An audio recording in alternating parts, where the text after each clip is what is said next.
Hey, this is Dropped on Soccer's morning show. Soccer Down here. John here, you there. Thanks for hanging out with us. Very, very busy 2 hours. It's a wall pass Wednesday, so it's always kind of busy and off the rails anyway. Remember, Soccer's in Session Live is at noon. My location is going to be a little different because the day that I've got is going to be in about, let's see, so 1, 2, 3, 4 different locations by the time we're done. And it starts here. I'll be doing Soccer's in Session Live from Georgia Public Broadcasting because I got something to do the second that show is over.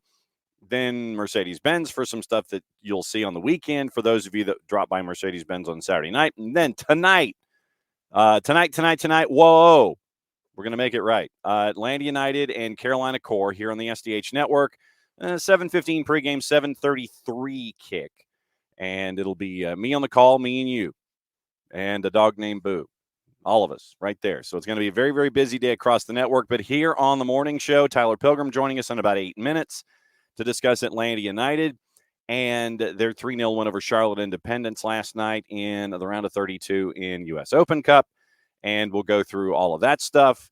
If Dylan Butler is not the busiest man in the Northeast, hopefully he can join us at 10 o'clock. But we got stuff to talk about overseas with folks that aren't interested in the coaching gig because of the players.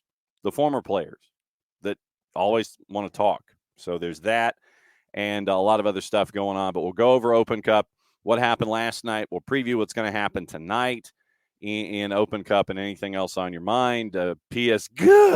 quoting Keith Olbermann in years past. We've got that. We got the other half of Champions League to get into today. And you like the easel?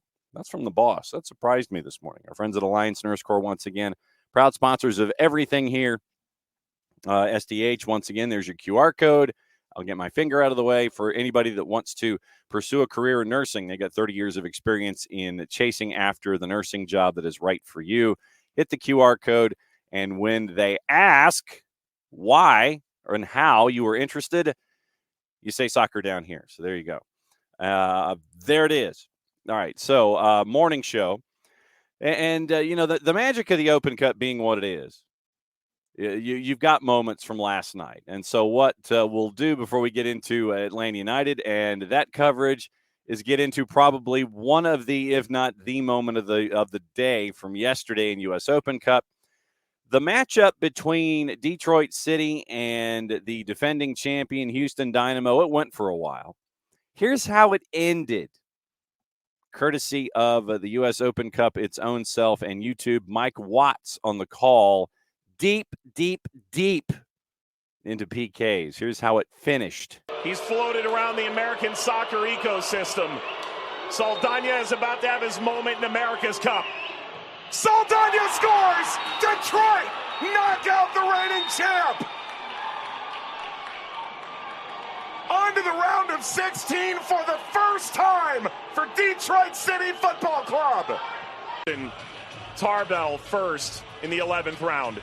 Tarbell steps up and he goes for power, looks confident, but he just steps up a little bit, leans back, gets too much height on that one. Saldana has to be thinking here, okay, now I'm going to have an opportunity of a lifetime, and absolutely rips it, keeps it low. That's a hard one to save.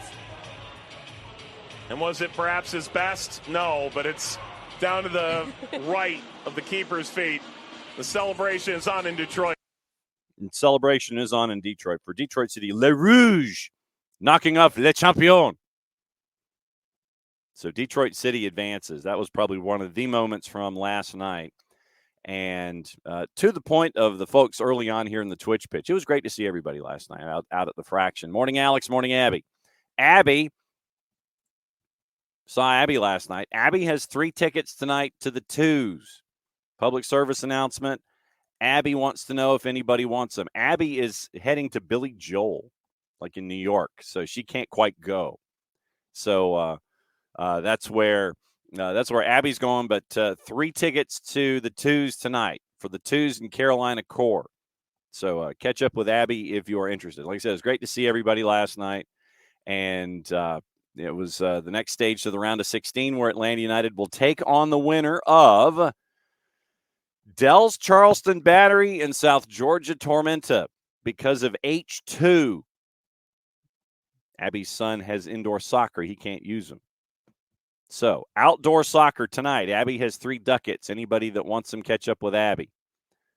But, yes, because of the H1, H2 scenario in Open Cup, you end up with Atlanta United going to either Charleston or Statesboro. Charleston or Statesboro. That's next go-round. So, there we go. You got that coming up in 2 weeks' time. Derrick, however, understandably so, he's worried about the large, fast, tall man. Yes, the large, fast, tall man, it is concussion protocol, so we'll keep an eye on it, but that is where things are with him. Obviously you're going to in a situation like that, what you're going to do is you are going to err on the side of caution. And that was why the substitution numbers might have looked a little strange last night. The substitution for Noah Cobb was a concussion sub.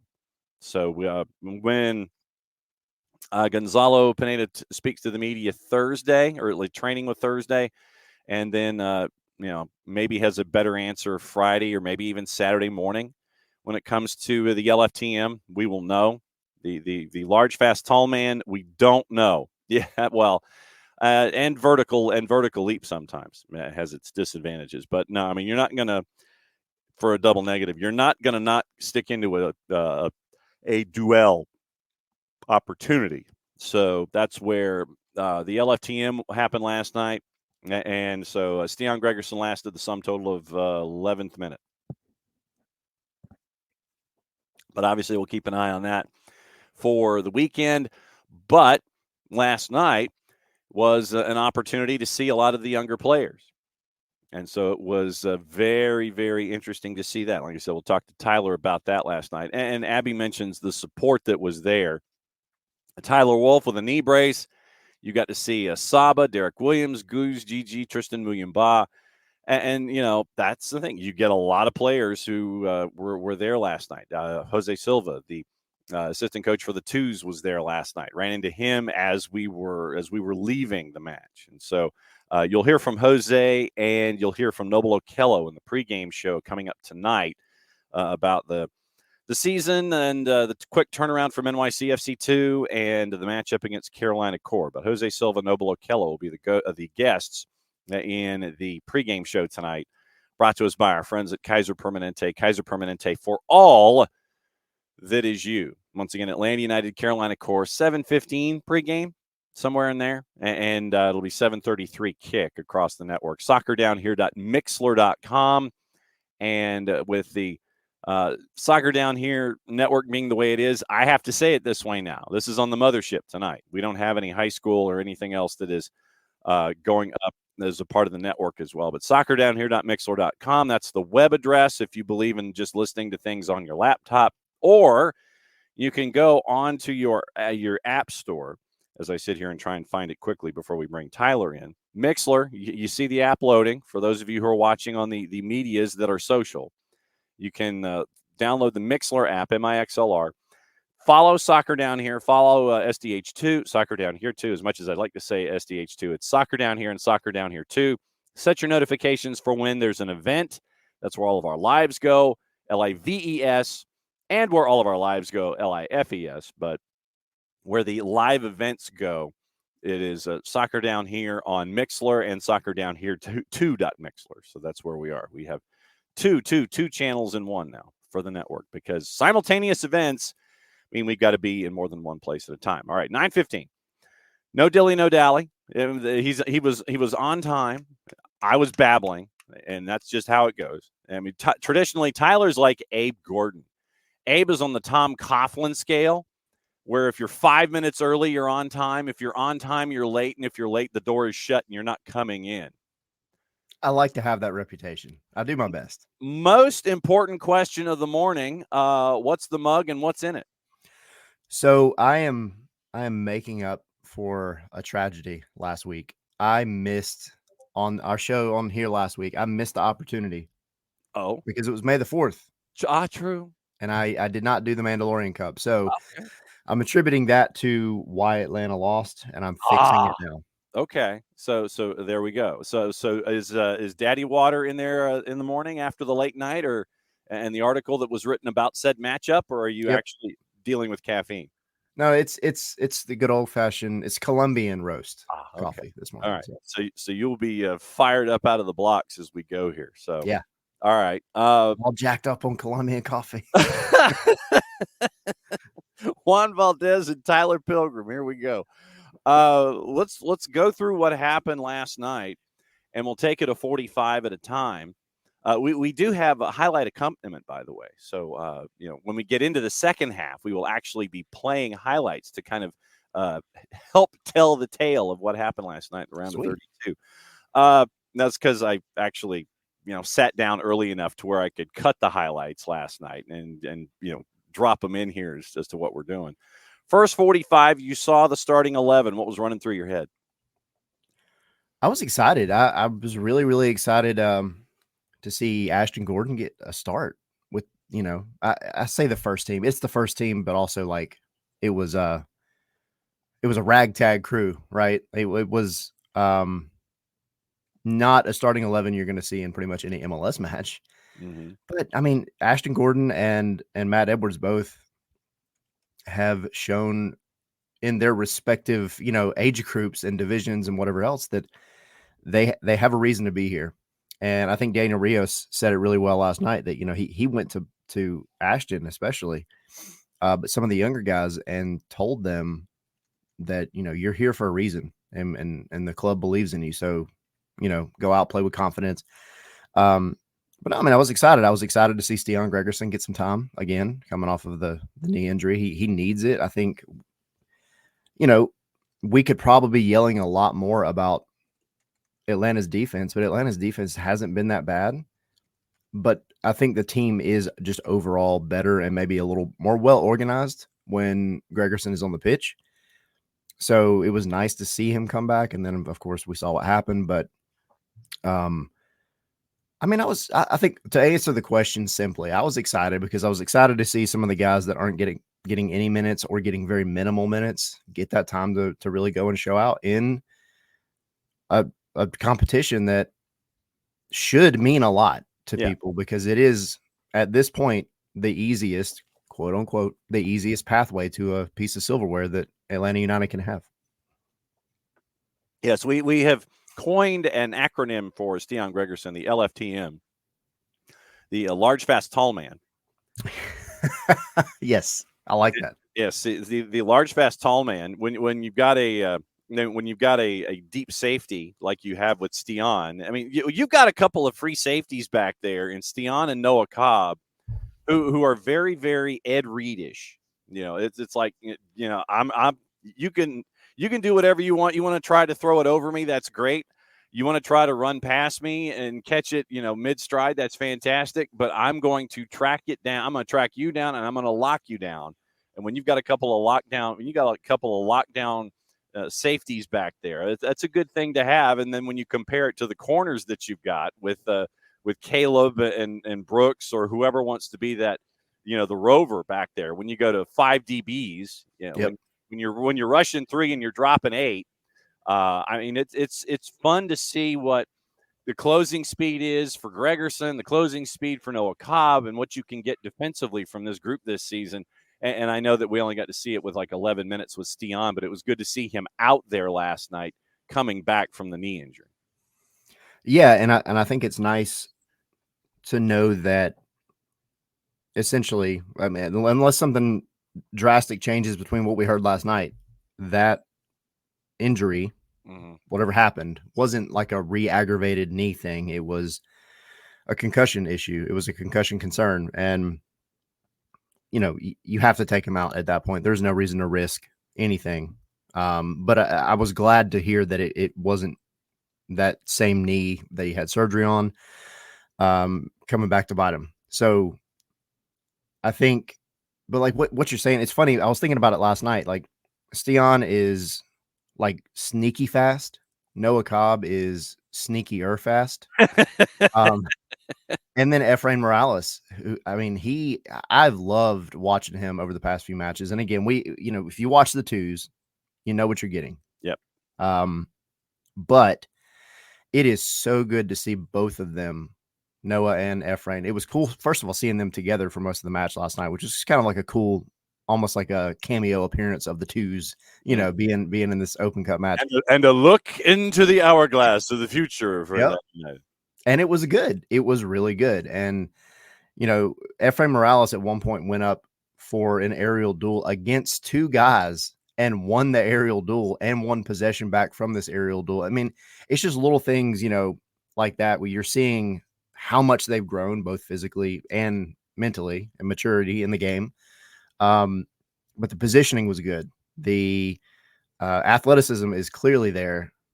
I think they're learning from having guys like Stian and Derrick Williams kind of back there, and Abram. Got to give credit to Abram as well, that are kind of mentoring them, I think, a little bit. And that's also, credit to all the guys over the years that they've been with the club that have helped them mature. But I really think they're growing into their own as two really solid center backs. Yeah, and that's the fun part of the growth of what we're seeing here, and you get that you get that glimpse into the future in these situations. Yes, but there are times where you sit there and you're like, man, it's like we gotta have them in there today, and you end up with that glimpse of the future at the first team. So 45 minutes in the books.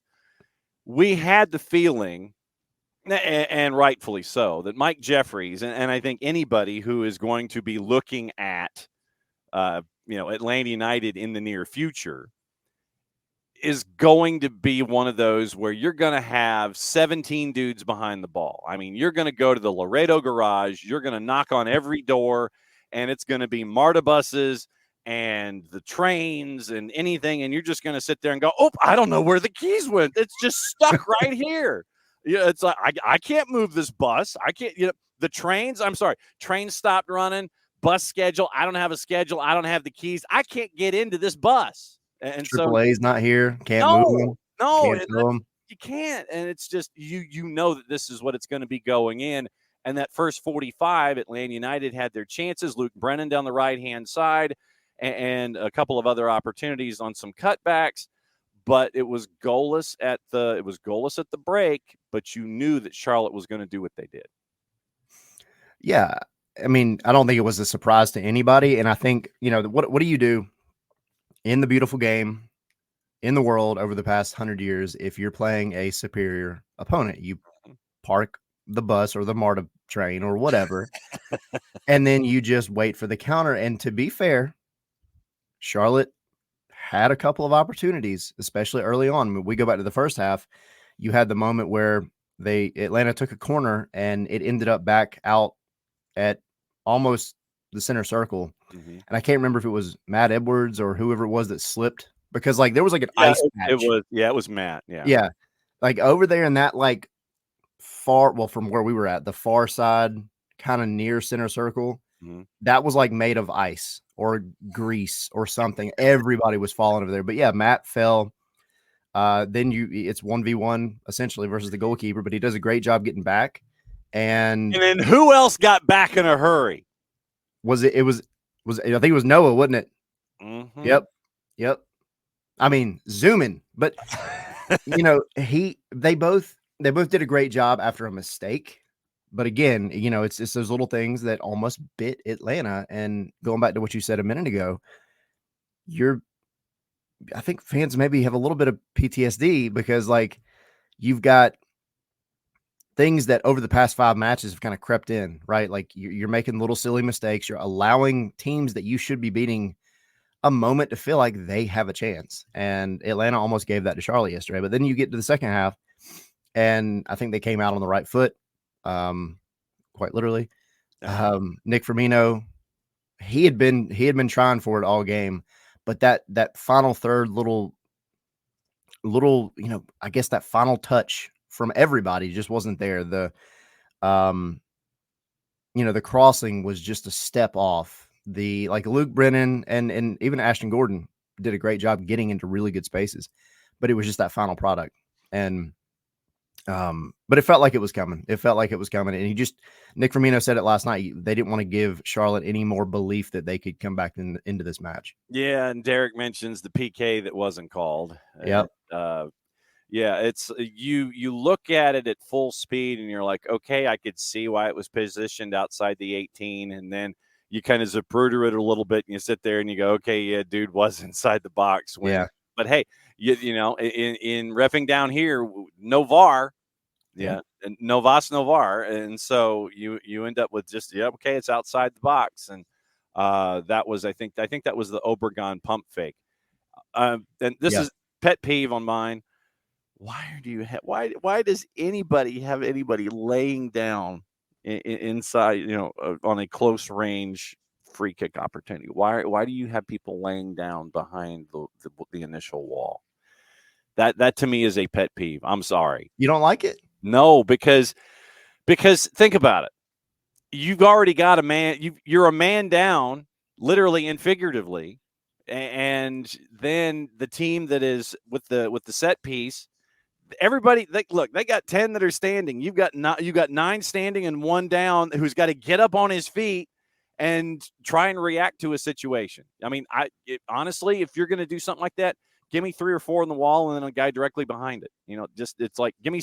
Let's like stand 4 and then have that second level be another dude instead of just laying down, because once that ball is kicked, you've got to get up, you've got to get your footing, and you've got to figure out where the ball is and get oriented. I've never been a fan of something like that. Yeah, and I don't think anybody that's not ever been in a similar situation of everybody in here probably at some point has played a pickup game of soccer where, that ball gets popped up in the air, or baseball or whatever. And you're like, it was such a close, moment that you're like, where'd the ball go? Mm-hmm. You're looking around and you can't kind of get your bearings. And then all of a sudden the ball lands either on your head or behind you somewhere. And you're like, oh crap. So yeah, you have to, first of all, you're facing away from the kick because correct. You don't want to get drilled in the face. You don't want a select tattoo right in the middle of your forehead. Yep. And then the kick comes and you hear it, and then you hopefully hear a deflection. But if not, then you have a front row seat to the inevitable either goal or it getting skied over the top of the goal. But if you hear that deflection, then you got to get up and find the ball, run around, do that kind of jumping around motion. It's like Blutarski trying to break into the dean's office where you see him hop and he's looking like this, and it's one of these kind of things. You're sitting there and it's like, okay, where is it? Yep. Oh yeah, I can't say it drives me. And they had to do it twice last night. Yeah, Atlanta did. Yeah, so you ended up with that. To me that just gets to me. Oh, by the way, here was goal number 1. Party rolling it down the middle to Rios. Back to McCarty in front of center circle. He'll accelerate now. Play it up to Brennan. Overlapping Edwards. Brennan ahead to Edwards. Right side of the 18. Cut back pass. Firmino. Shot! Score! And Atlanta United gets the breakthrough in the 52nd minute. That right flank has been dominant all night, and it finds Firmino for the first goal of the match. So that was courtesy of our friends at 92.9 The Game and the Odyssey app. Mike, 6 minutes into the second half, and I think you could sense that it was coming because of there's only so many minutes that you can defend if you're Charlotte and defend in that way like you did in that first 45, because as Atlanta United continued to just pound that defensive left-hand side, that they're just pound. I mean, Luke Brennan running all night long. Everybody running all night long down that right-hand side. There's only so much you can do before you're gassed. And I think that's when it started early in the second half, because they just pounding it and pounding it and pounding it and just pounding the rock down that same side, and you finally get that breakthrough. Yeah. Yeah. I'll take 1 second and I'll be critical of Luke Brennan. And I'm only doing this because it's just something I've seen and something that I would love to see him add to his game. Mm-hmm. He's got to work better on his left foot. I think he's got to be more confident on his left foot, because I think he has the talent. Like he can he can play a cross in like the best of them. But I think sometimes he defaults too much to trying to do everything with his right foot. And I think that slows up some of the attacks occasionally. So that would be something I would like to see him just add to his repertoire. So he's an inverted Miguel Almiron is what you're saying. Yeah. Why not? Why not? Well, I'll take any kind of Miguel Almiron again. But yeah, I mean, that's the thing. It's like that GIF, and there's a few of them of like the guy just like standing there and he's getting shot over and over and over again, and he just won't fall down, And that was Charlotte last night at some points, because Atlanta was getting into the final third. They were getting there, especially down that right hand side, and they were putting the balls in. And Charlotte did some great defending in the first half, but it had to break at some point, and it finally did. And it was, I think, the way that Charlotte was set up defensively, they were really cognizant of those kind of diagonal balls into the box from the kind of top outside of the box coming in. And they did well defending them. But then when Atlanta started, dribbling closer to the end line and then providing that cutback, I think it definitely spread some folks out. And then Nick Firmino, he lives and breathes and dies at the top of the box. And he was there, and he did what he does best. No doubt about it. And then one turned into two, once again, courtesy of our friends at 92.9 The Game and the Odyssey app. As Cohen will send this from right to left and drives it down the left wing, looking for Rios. Bounces behind him into the run of Wiley, who chests it down to the left side of the 18. Wiley, cut back, cross, Firmino, shot, score! The Magic Man pulls a brace out of his hat. And what an assist by Caleb Wiley to double the Atlanta United lead.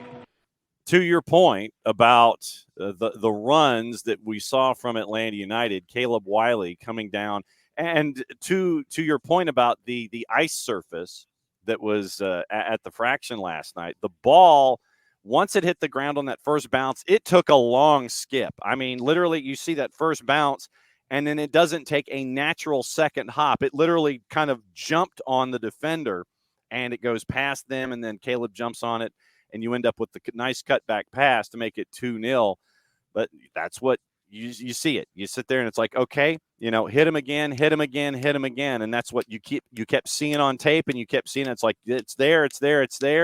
And you did it again, make it 2-0. Yeah. This was my favorite goal of the night, I think, because it came off a goal kick. Josh Cohen sends the ball forward, and it was intended, I think, for Daniel Rios, and Daniel Rios is there. He's fighting with the defender, and I think at the last second, I'm gonna give Daniel Rios credit. At the last second, I think he realizes they're positioned a little too. The ball had a little too much carry on it, so it was going to go over them. So he kind of gives the defender a little bit of a nudge, knowing that he's got Caleb because he saw him making that run next to him. There's nobody else over there, so he gives him a little bit of a nudge that takes the defender out of the play entirely. And to your point, that ball hit the ground and it just kept going. And Caleb got on the end of it, and he controlled it well and took it all the way to the touchline. There was a second where I was like, that's about to go out, but he sends it very diagonally back across the top of the box. And who's there? Nick Firmino again, living and dying at the top of the box. Nothing wrong with that. That was two at that point. And then once again, Mickey yells at Rocky, now! And it happens again. And then Rocky starts to fight with the left. And you end up with Daniel Rios getting the third highlight. Once again, courtesy of our friends at 92.9 The Game and the Odyssey app. Drink your morning beverage for 30 seconds. There's a drive by Cohen down the right wing. Lennon glances it ahead to Shande Silva. It lands to him right side of the 18. He takes a touch to the end line. Here's his cross. Shot, score! Daniel Rios! And Atlanta United is going to the round of the 16 of the U.S. Open Cup. There's no doubt now. 3-0 they lead. That's true. There was no doubt. And so, as we talked about before you came on, it's going to end up being a trip to either Statesboro or Charleston, depending on what happens tonight. Please, Statesboro. Oh, I don't think, though, as much as I'd love for it to be at Paulson, I don't think Paulson's wide enough.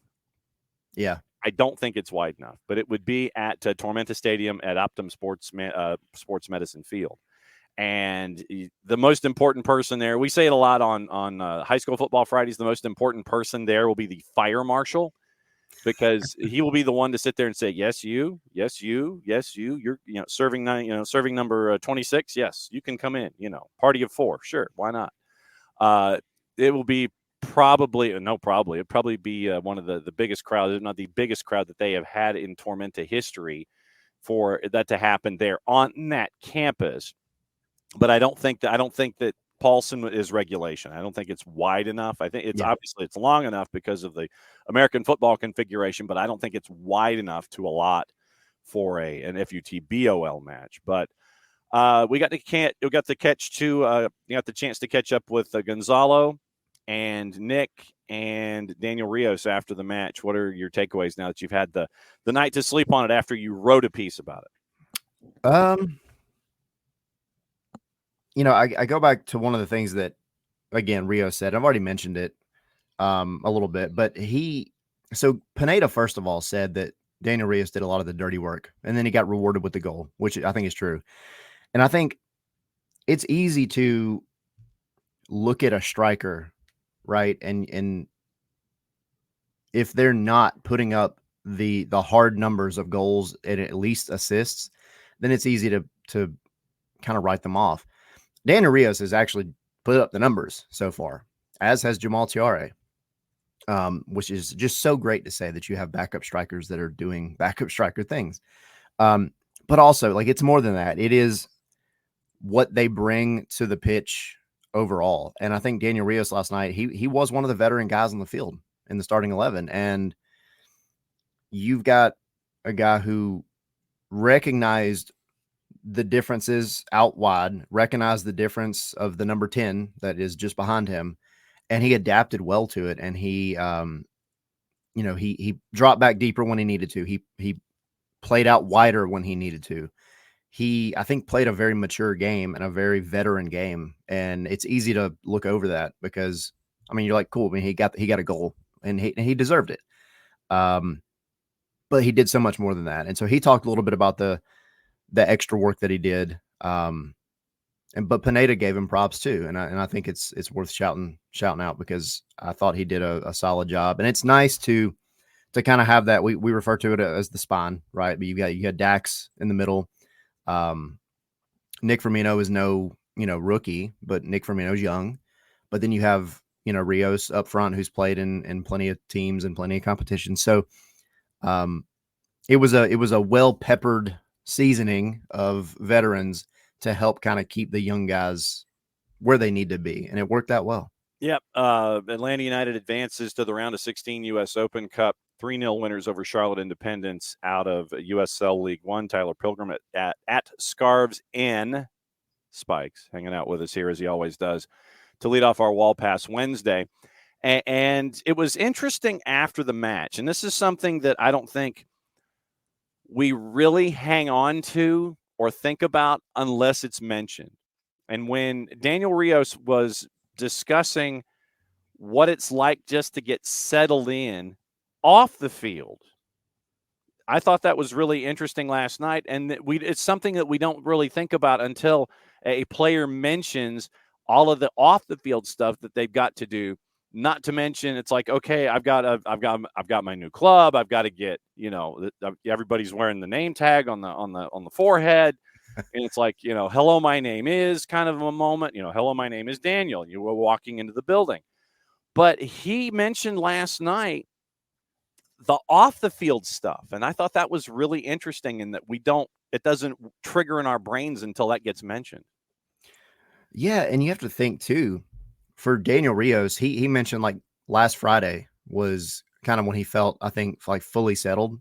I don't remember what his quote was exactly, but yeah, he was like, it's the many other things. It's get a car, get in your apartment or whatever house.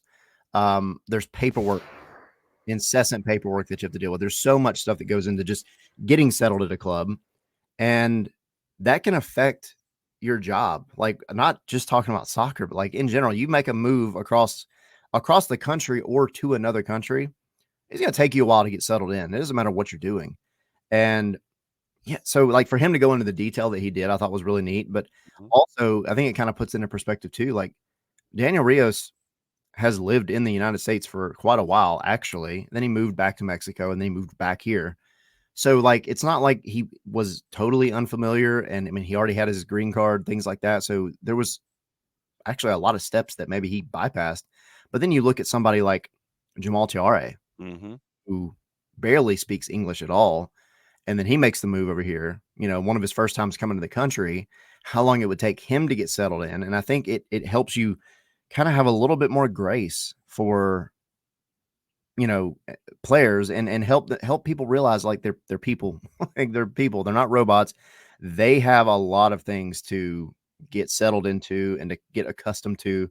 And it's not just going out on a pitch for 90 minutes on a Saturday and putting in a good performance and making everybody happy. It's so much more than that. They're living without their wives, without their kids, for a while. I mean, Sean De Silva did it for like 6 months last year without his family here. So, I would be devastated. I know my family would support me, and if that opportunity ever happened, something similar.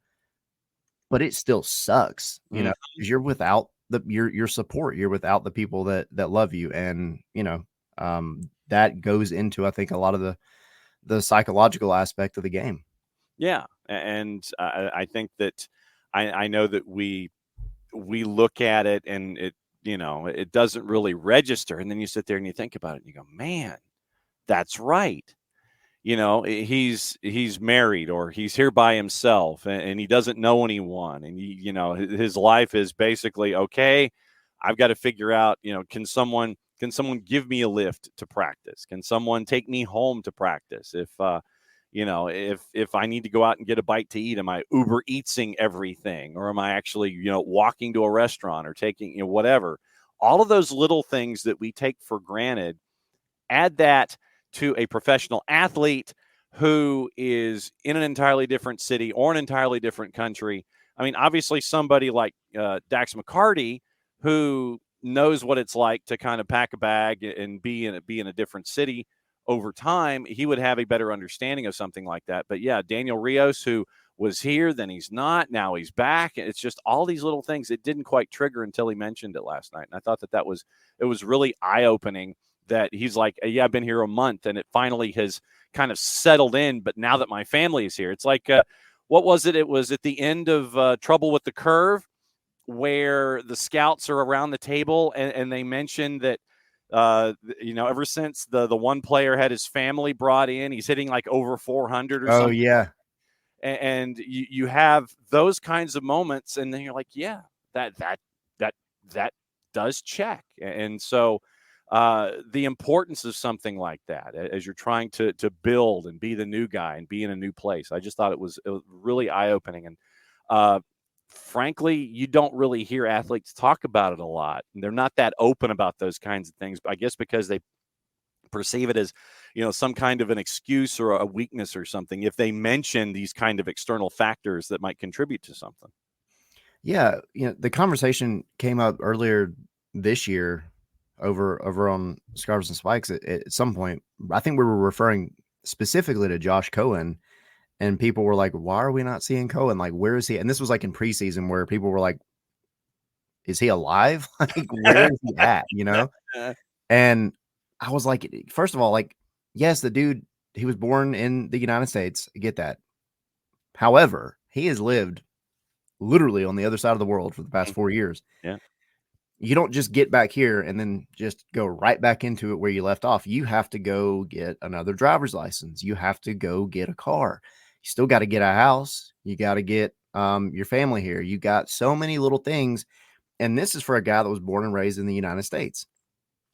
So then go and look at, and it's like simple stuff. Like I always think of Zootopia and the DMV, and like you've got the sloth that's working there, right? That is Zootopia, right? Am I thinking of the right movie? That sounds good to right. me. Yeah.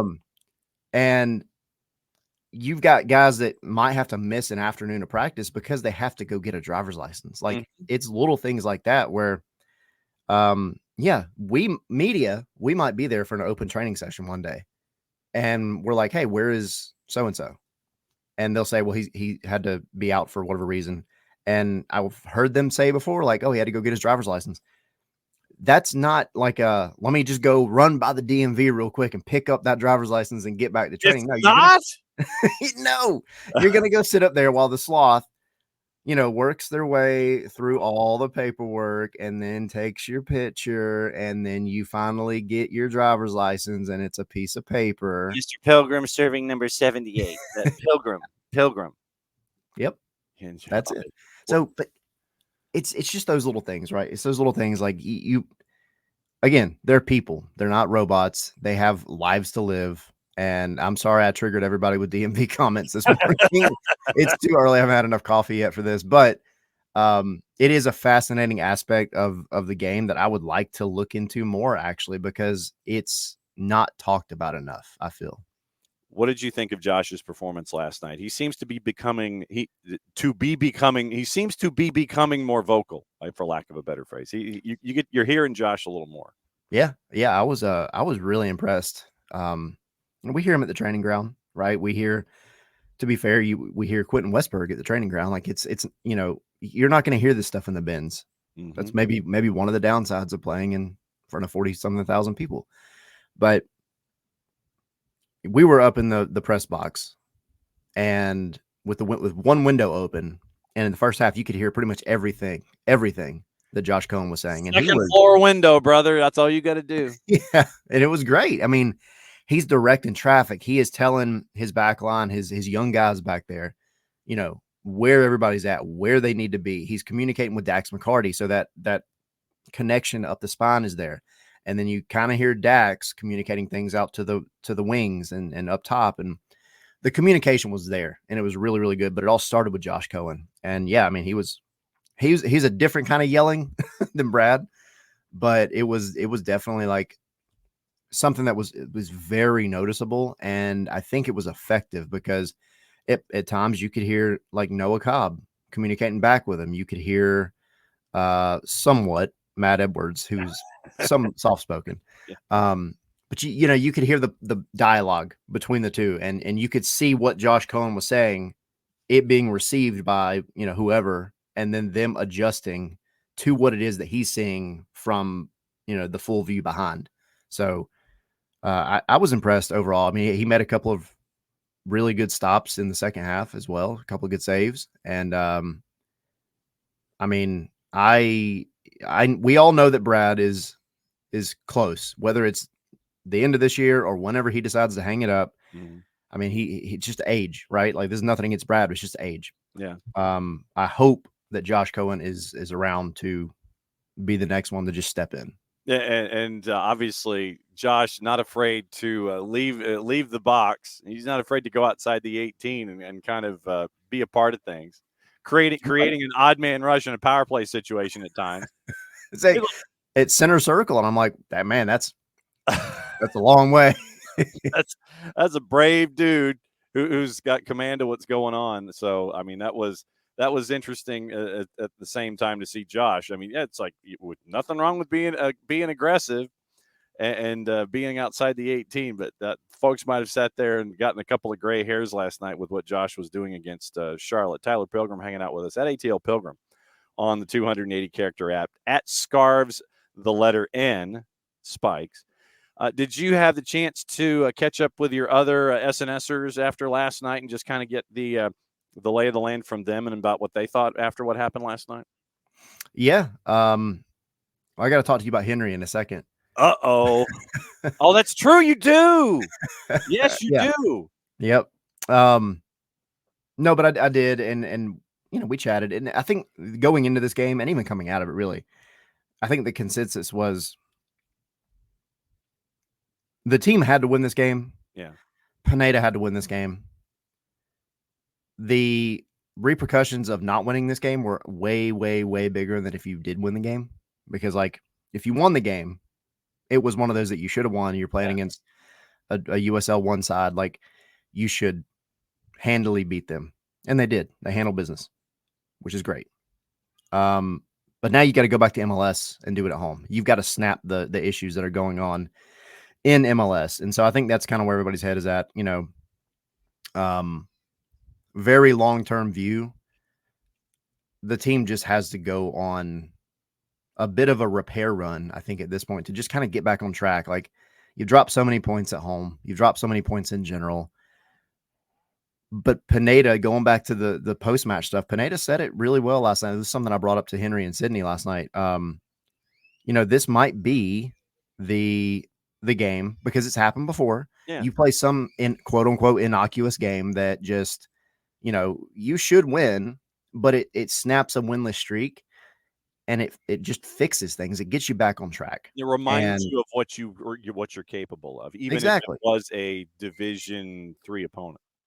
Yeah. It reminds you of winning ways. And I don't remember what team he was referring to last night, but he said he talked with somebody about a team that was having some struggles, and then they went and they made a run in the Open Cup. They won some matches and got their MLS season back on track, and it kind of fixed things. It kind of got everything back in order. And sometimes that's all it is. It's just you kind of need a slap in the face, but then you also need like a big hug, like winning, to just say like, oh, I remember how this feels. Yeah, like when Minnie Driver hit John Cusack toward the end of Grosse Pointe and Blank. Yeah.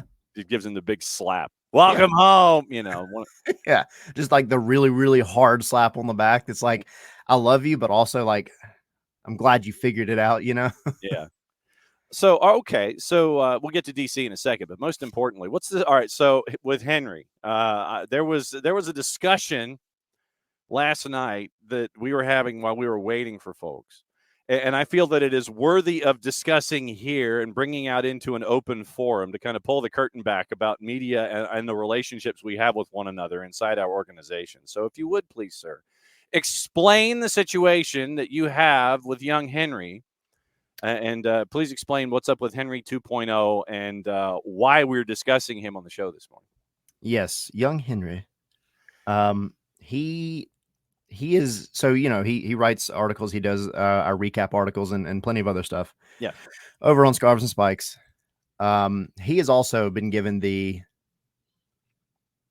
I'll just say the position. It was his idea of keeping a table of predictions. Okay. So before every match, we go and we give our predictions. And you get a point if you get the score right. You get a point. No, I'm sorry. You get a point if you get the score right. You get a point if you get the team that won right, okay, or drew, whatever. Okay. So a max of 2 points per match. Okay. And there's 6 of us, and I'm not doing well. Just be honest. Sure. So I got this one right last night. I predicted 3-0. Okay. And I just reminded Henry he's got to go and make sure he puts these into the table so that I can get some points and move myself from the wooden spoon up above wooden spoon territory. Okay. And he was like, oh, I wasn't doing them. I wasn't doing the predictions for this one. I didn't ask everybody. I was like, no, you're doing it. So then you brought up, like, isn't there like a Magna Carta? Yeah, Magna Carta. Jarrett brought up there's a Magna Carta for this. Yeah. So in the rules, it says that Henry just needs to do this, and Henry cannot skip, such an important match as the Open Cup and pretend like Tyler's prediction doesn't matter. It says so in the rules. You realize that's an extra $1 for you for going third person. You went third, but is it for me or do I have to pay it? That's $1 in the jar. Wherever your jar is, that's $1 in the jar because you referenced yourself in third person. Okay. Well, I'm probably going to do it again in a minute, so it'll be 2. Okay. There you go. So anyway, I actually brought the Magna Carta. Oh, I brought it. I got it show and tell. Okay. Right. Here it is. Okay. See how old this is. Okay. There we go. Okay. So it does exist. It does exist. Okay. Rules. Yes. I'll read it really quick. Go for it. And look, it's even in cursive. Man, I can't. You see how old this document is? Well, yeah, mine's chicken scratch. So I completely understand what's going on. I get it. All right. This document hereby declares the founding of Scarves N Spikes and its inalienable place in the Atlanta United media landscape. Mm-hmm. Recognizing the dire need for more opinions about soccer in Atlanta, Scarves N Spikes shall henceforth be the oracle of all things scarf and spike related. Henceforth. with a solemn vow to be accurate and possibly entertaining, Solemn vow. Scarves N Spikes promises to inform the citizens of Georgia and its surrounding hamlets, such as Orlando and Nashville, with all Atlanta United news. This proclamation grants Scarves N Spikes the divine right to analysis and opinion. In witness thereof, let it be known that Scarves N Spikes is an official institution. One more line. And lest we forget, let it be known that Henry must solemnly swear to properly add Tyler's points to the prediction table. That's an absolute banger. There you go. And then look. Yeah, see? Signed. Ah-ha! See? There you go. So Survey says one more for the good guys. that's an easy one. I mean, come on now. Come on, people. Yeah, Bart says it looks legit to him. It's legit. It is a legitimate document. Yeah. Look, so legally binding and everything. Look, if a fellow journalistic and opinionated endeavor, as Bart is over at the Soccer for US POD, recognizes side-by-side Magna Cartas for rules of engagement within other organizations, I think that this is like the United Nations of Atlanta Unitedness and all of the organizations therein. I see how this works. Yeah, I agree. I mean, there's a handful out there, and I'm sure y'all have a Magna Carta somewhere. I'm sure that Jason has probably written something 8 years ago. Yeah. It's probably locked up in a safe somewhere. A hermetically sealed skiff like the ACC has for theirs. Yeah. Where you can't, it never leaves the skiff. You have to go into the skiff, and there's the spotlight like you're in the box for homicide. When you go in and you're homicide life on the street, you sit at the table and the box is there, and you have the one light that swings back and forth like this. And Andre Brower sits there and looks over your shoulder, and he tries blinking. Yes, it's kind of shorting out and everything. But yes, the hermetically sealed rules of engagement for SDH have never left that skiff. You need executive permission and a key card, a thumbprint, and an ocular representation to get in. It has never left that skiff. 8 years of it not having left that skiff. And you better put that under glass lock and key, sir. So young Henry 2.0, knows that he is responsible for the activities therein that are associated with his occupation. He can't be shirking his opportunities. It's literally in the Constitution. Yeah. So Bart says that we only strive for truth and veracity over at Soccer for US. See, truth and veracity. And so with you, he's right there. So look, you have other organizations that are pairing with you here. They're siding with you. Help me hold Henry accountable. Involving Henry 2.0. What's going on as you get ready for the upcoming DC United match and the Belgian bread loaf, Christian Benteke? The guy that I hope has his crappy game and not his, opening MLS Day 2024 game. Correct. So it's a little slower this week. I didn't reach out to MLS specifically for a guest this week. Were kind of busy. I mean, it's a little bit busy. So competition going simultaneously. Yeah. The DC United aren't engaged in. Just saying. No, we'll be back though. We'll have a regular show tonight over on Scarves N Spikes on the YouTube and Twitch and Twitter. It'll be at 7:00, and we're just gonna chat obviously the Open Cup and look a little forward to DC. See what's going on with them. See which version of DC might show up at the bins this weekend. I don't know. Never know. Captain Clark, you won't give us the Genesis device? Hokey doke. Okay. Hokey doke. Great to know. Thanks, Captain Kirk. You've been great. That was a really good impression. That was really good. I try. Elaine, 7,294 miles from here to Rio de Janeiro. I need you to do like a whole show like this. like all the voices that are in my head. Yes. That would be amazing. Just put like 4 different cameras and have 4 different screens. Well, I mean, I could activate, I could activate the laptop. That's one. I could activate second laptop over here. That'd be the third one. I would need a 4th camera here. So literally you're saying that every camera has a different character that addresses it? Yeah, that would be amazing. I see how this plays. All right. I'm down with that. Go finish the rest of your Mandalorian-based daddy water, and we will see you Saturday. Yep. And for those that want a bit of a precursor for what's going on with the twos tonight with me, yours truly, up at the Fraction, SNS live on all of the channels at 7 o'clock, leading into, I know, exactly, Abby. Too many technical things for John to do. You don't want that. No. But be safe, my friend. Great to see you yesterday. And you better put that Magna Carta under lock and key for the sake of it being under lock and key. Locking it down. I'm locking it down now. There we go. Thanks, Tyler. Thank y'all. All right. There's Tyler. Hot tag. We believe in the hot tag here on the show. Starting hour number 2, wasting no time, Dylan Butler, the busiest man in the Northeast. Good morning. How are you? We are living the frenzy of the Open Cup. Open Cup, Can Champ. It is the best. I feel like those. I'm a big fan of MLS After Dark. I'm a big fan of Chaos. Yes. Chaos FC, I guess, is our team here. Absolutely, it is. So in that sense, I'm a big fan of MLS After Dark. But I think Open Cup and Can Champ deliver it at a higher level.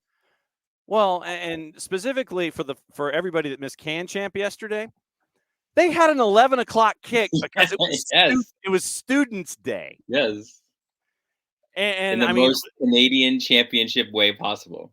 Yeah, and so it was Forge and CF Montreal, never to be impacted. Tim Hortons Field. Yes, at Tim Hortons Field in Hamilton, Ontario, Canada, where if they were smart yesterday at the home of Forge FC, they handed out Timbits to the kids as they wandered in the door.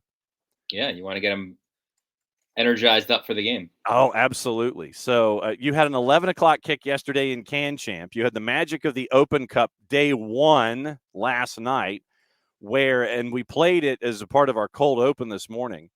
You had goalie on goalie PK to decide a lower division winner in Les Rouges, with Detroit City knocking off the defending champs.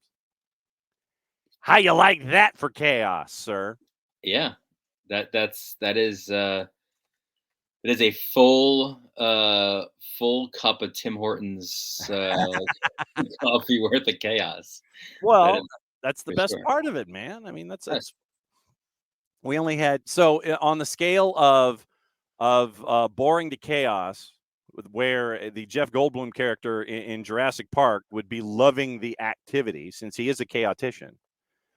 Where would you rank last night on a scale of 1 to a PhD in chaos? Where would you rank last night? Well, I will say that what I failed to mention, obviously, then is the CONCACAF chaos as well, right? Where anything can happen, dogs running on fields and all that. So we didn't have that. No. So I feel like that ramps up the chaos meter. True.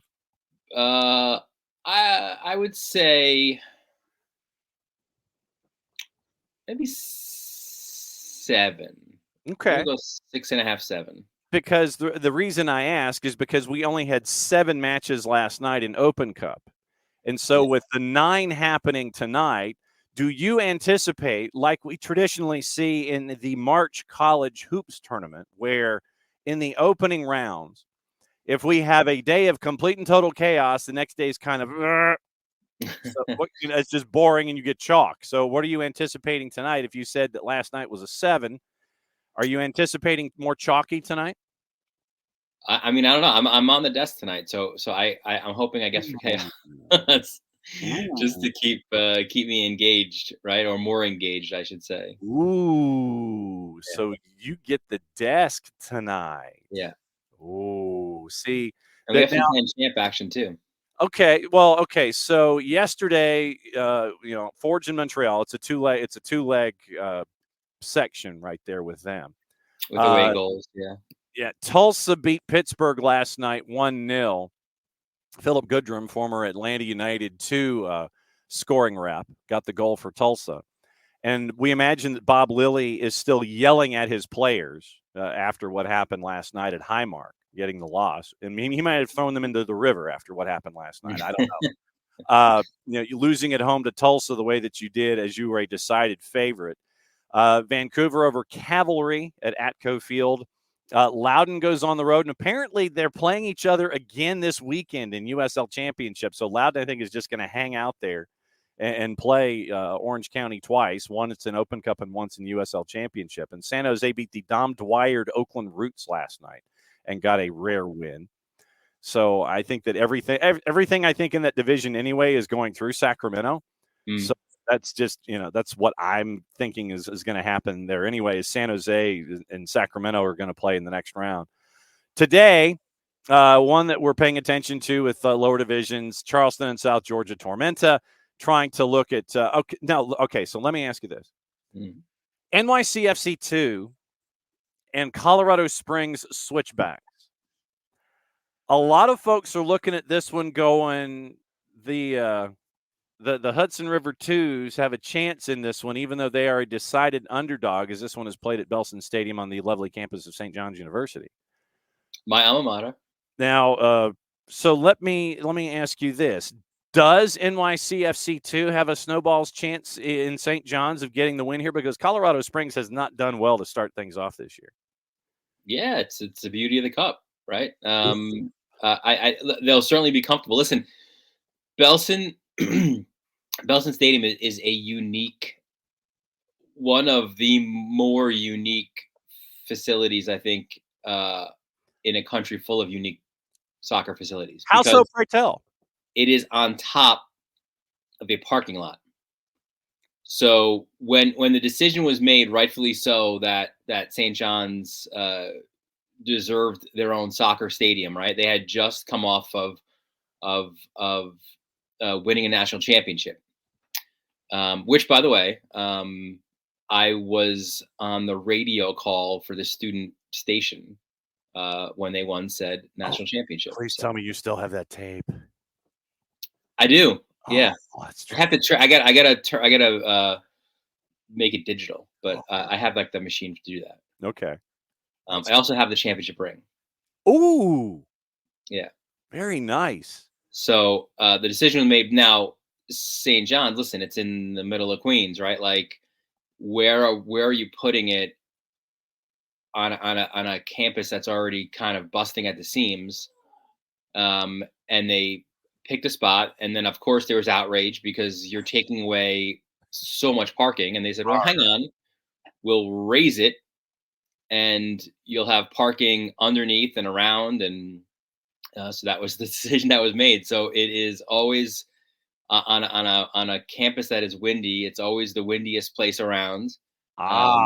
You miss a kick, you might land it on a car underneath. It's a long trip for the ball boys to go retrieve a ball.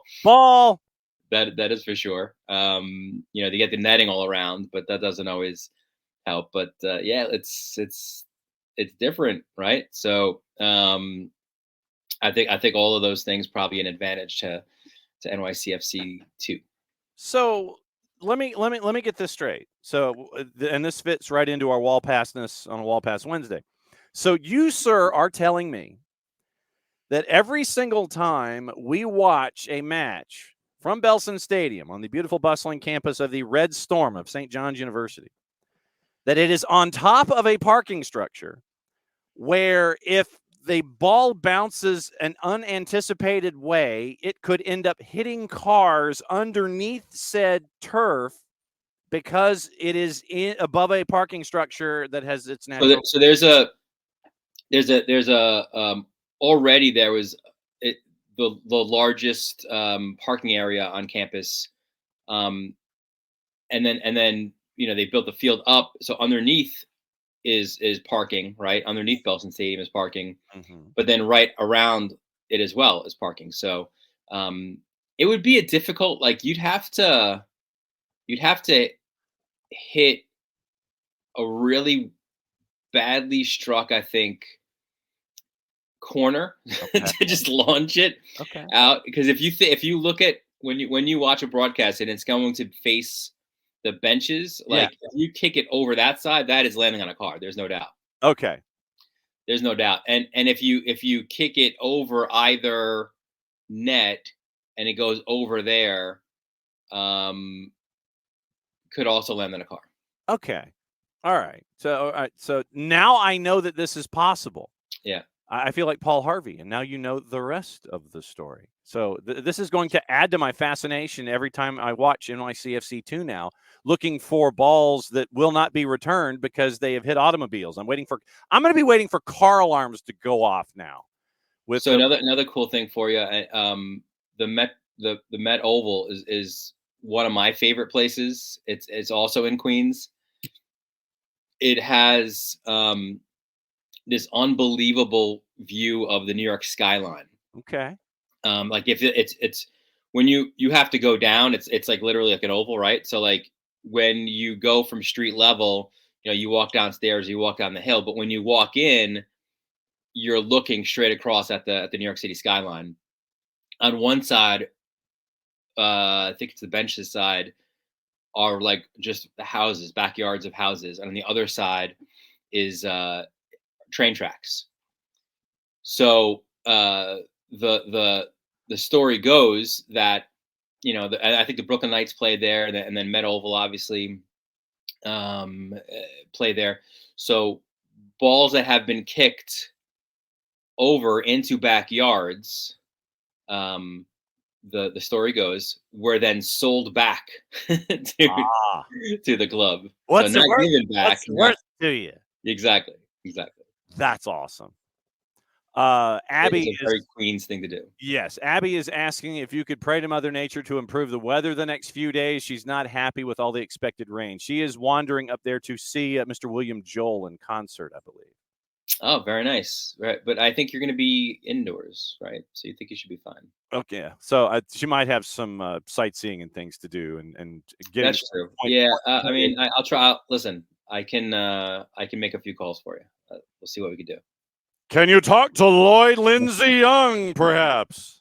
And make sure that Queens, Flushing, Meadows, Huntington, I'll tell you, the Garden is a rocking place right now, huh? Well, yeah, we were watching. It is walking to the Garden, all walking that she likes to do in her hometown. So yeah, she is walking to the Garden, but it's all the streets and walking and everything. For sure, yeah.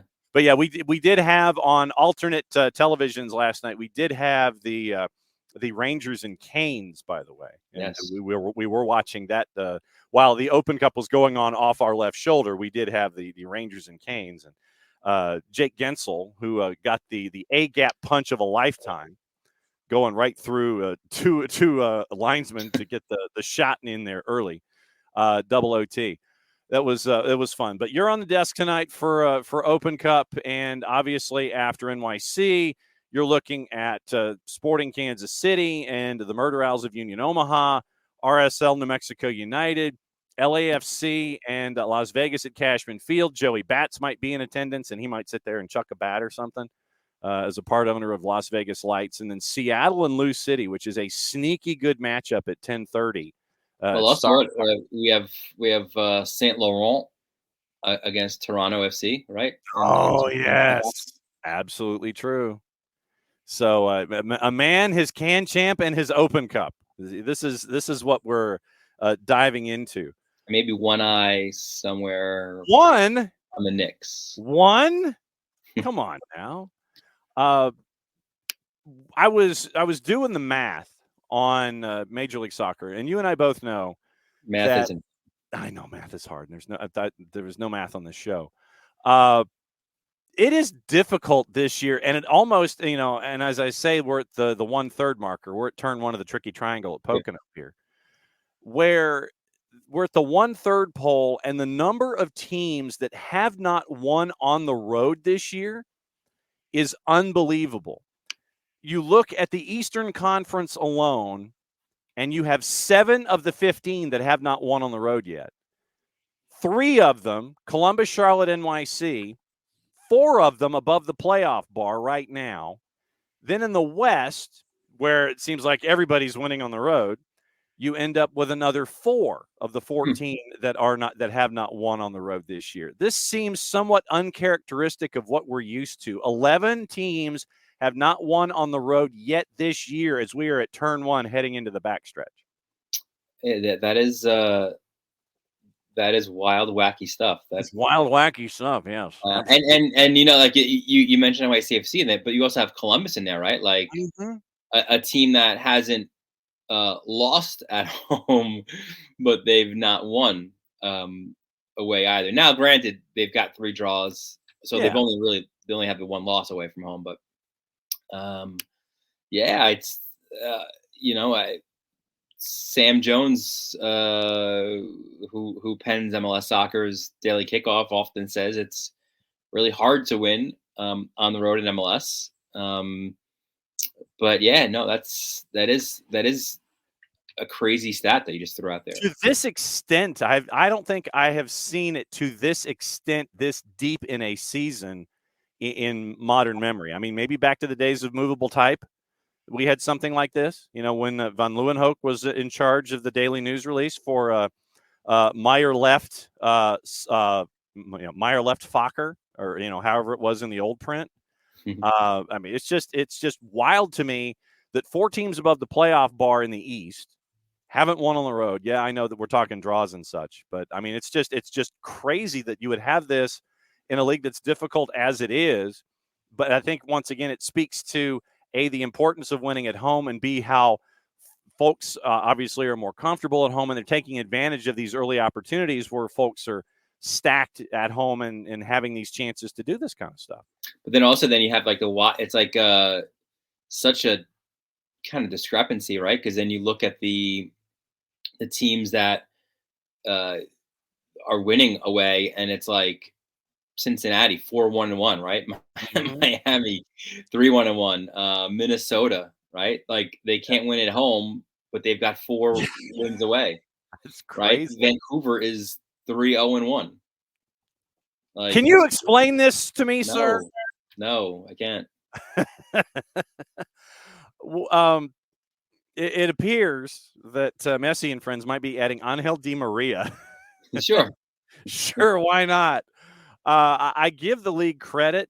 I think it was last week or 2 weeks ago for kind of opening the door a little bit when it comes to where folks are, who can be bought down, those kinds of things. Happy salary almost letting you know the information day. But I'm still trying to figure out how all of these pieces fit.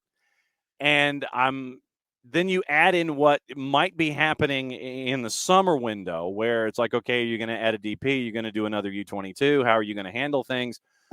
I mean, the door is going to be intriguingly open again, but I still fear that we won't have all the information that we need to keep the black helicopters inside the hangar and not release them out at an Area 51, where we always seem to be having these discussions about how are they fitting everybody under the cap. Yeah, I mean, I feel like and LAFC with bringing in one of the most handsome men on the planet apparently in the summer. Yeah, I think what I'm hoping is that maybe combining what MLS released and then what the MLS players will release with the salary numbers, maybe put the 2 of them together and more of the puzzle is revealed. But listen, I'm with you. We're both hockey guys. You want that full transparency. You want the full picture out there, and I think it then would silence the conspiracy theorists among us, right? Like on how these teams are managing to do that, right? Yeah. So, but I mean, it's and I think especially in MLS, like it speaks to like the sporting directors and the GMs and their crew, like man, that is a difficult job, right? Like just trying to fit these pieces in and trying to get like that circle piece into the square spot. And like, Yes. it cannot be an easy job for like No. Chris Henderson and everyone else in that war room. John Thorington, who gets Olivier Giroux, Bart Keeler, who is one of the hosts for the Soccer for US POD, says LAFC gets a pass because Giroux is handsome. So I mean, that's y'all can spend. Is that another element? Like it's a U22, it's a DP, it's a GQ. It's a GQ. It's a GQ. Yeah, so it doesn't count. Right. Only a certain amount counts against the. Yes. Cap. So you have DP, you have TAM, you have high TAM, you have U22, and you have GQ. So Beckham would have been in both. Yes. Well, and that's the choice that LAG would have had to make, and Philip Anschutz would have had to sit there and go, okay, is he a GQ player or is he a DP? Right. And so that's the fun part. Derrick Burgess, the head coach of the Decatur High, as he gets ready for a final tomorrow in the GHSA finals coming up in about 10 minutes. So when you look at the week that was in Major League Soccer, it seemed like it was upside down week, where you had Nashville scoring goals, and Nashville scoring goals in the form of Sam Surridge, who what is it that he couldn't hit water if he fell out of a boat. You were having that with Sam Surridge up until last week. You end up with Philadelphia salvaging a point on a late golazo, which they seem to be doing a lot of this year. Messi and friends putting 6 on Red Bulls. What in the blue-ish happened to Red Bulls to where they gave up 6? What happened there?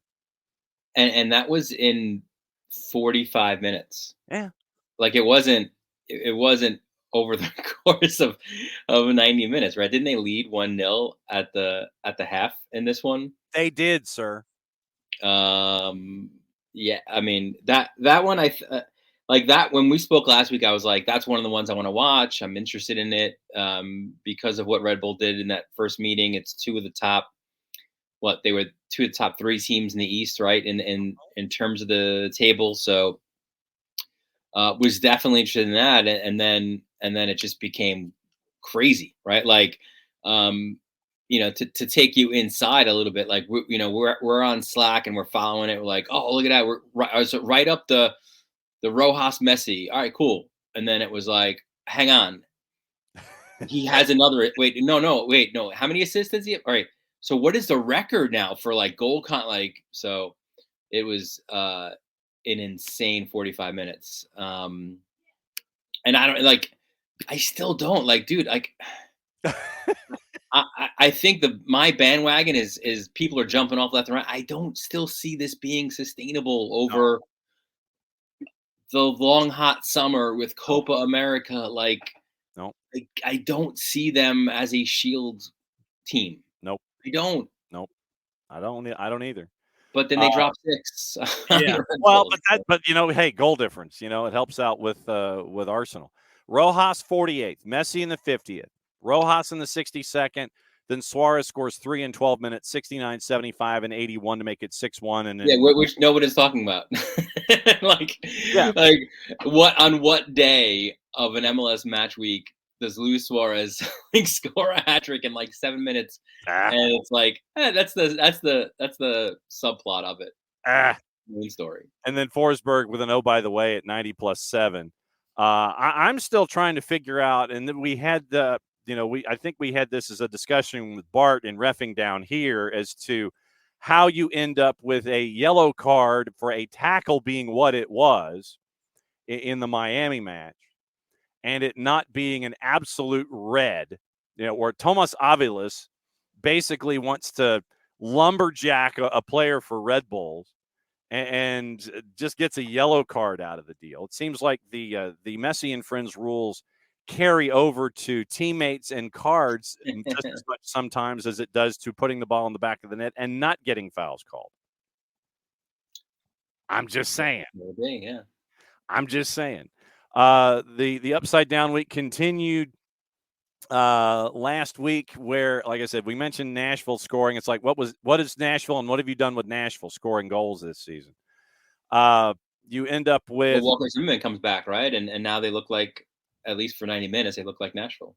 San Jose put 3 on LAFC, and that's why I don't think LAFC is going to have a deep run in the postseason, because you have moments like this, and Steve Cherundolo has not been the same coach since literally they got bumped out of the CONCACAF Hemispheric Extravaganza last year. Toronto. Christian Espinosa, by the way, real low key, having a terrific season on a team that's been bad. But now you bring in Hernan Lopez, and maybe things start to change there. Well, and then maybe John Fisher moves him to Sacramento, and no, that's right, the Republic are there, so he can't do that. And talk about, hey, I'm looking forward to Lionel Messi, coming to San Jose, much like he does with Aaron Judge and his A's going to Sacramento. How did New England beat Chicago? Like I said, this was upside down week last week when it came to what we were staring at. And then Vancouver doesn't score against Austin. Colorado beats NYC at Citi Field, and Seattle and LAG, they didn't score at all. What in the hell is going on, Dylan? I ask you, sir, and I wag my index finger in general. What the hell is going on in this league? What the hell's going on around here? And huge credit as well is due to Toronto. I also still I don't know if the rah emotional Herdman that we've seen with Canada, if that, I can't see how that translates across an entire season. Yeah. But listen, major points that they're getting, with their best player out, so many questions about the Italians and their interest or lack thereof. And Herdman's, listen, he's early stages, he's getting it done. Right. So, credit due to him for sure. It's apparently rivalry week, sponsored by the league's favorite tire manufacturer. And you end up with, I'd love to know how Toronto and NYC is a rivalry. Well, so it's rivalry week, but it's across 3 match days. So not every match on the weekend is a rivalry match. Okay. You'll have more on Wednesday and then more on the following weekend as well. Thank you. Okay. Just checking. But you do have a really tasty Hell is Real. Yes, you do. For multiple reasons. But I brought this up in one of our inside like MLS editorial meetings. But how about the last time, right? Like you have in a derby, in a rivalry, you have the Supporter Shield winner against the Cup winner. You have to go back, and I think Charles Bohm found it like 2012 with LA and San Jose in the Cali Classico. And that's obviously like, we're a few, that was like MLS 1.5 or whatever it was, like, right. We're like at 3.0 or something right now. So in the league that it is now, with so many teams and so much parity, you've got that as a storyline, right? The Shield and Cup winners. You've got the one team knocking the other out of last year's playoffs. Columbus doing what they're doing in the Champions Cup. I mean, like that's your, like, I'm a 360 guy for multiple reasons. Kevin Egan. But like, that's going to have to be a split screen or something. I got to figure out that one, because that is must watch for sure. Give me an Octobox and my buddy Kevin Egan at all times. What's going on with you? You're on the desk, so you're going to be paying attention to things tonight. What's going on this weekend? Are you on the desk again? No, I have a rare Saturday off of the desk because I've got a big lacrosse game coming up. I had one yesterday. I've got another call today. Thankfully it's local, and then I'll just jet home for the Open Cup and Can Champ games. But it's called Reeves Rock. Okay. It's Chaminade and Manhasset, and it's named after Jimmy Regan, who was a Manhasset native who played at Chaminade.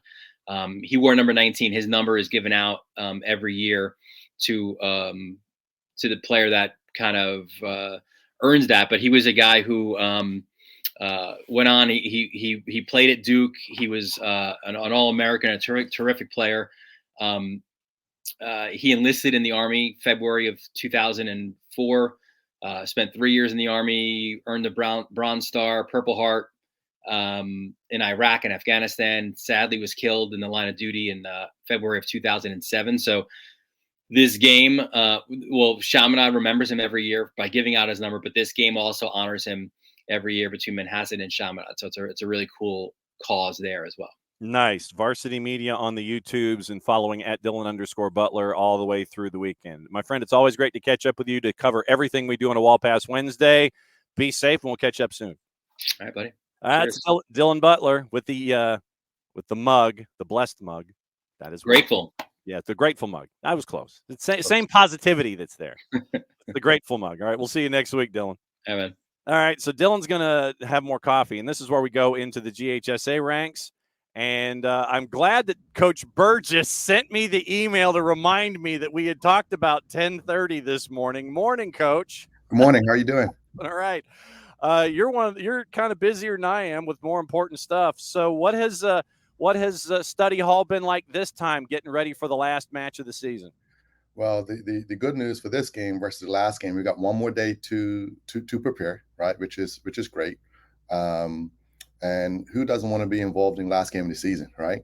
To be playing in May and still practicing in May means you've done a lot of good things during the season. Yep. Matchup is tomorrow, and you get to go up against a McIntosh team that everybody stares at on a national level.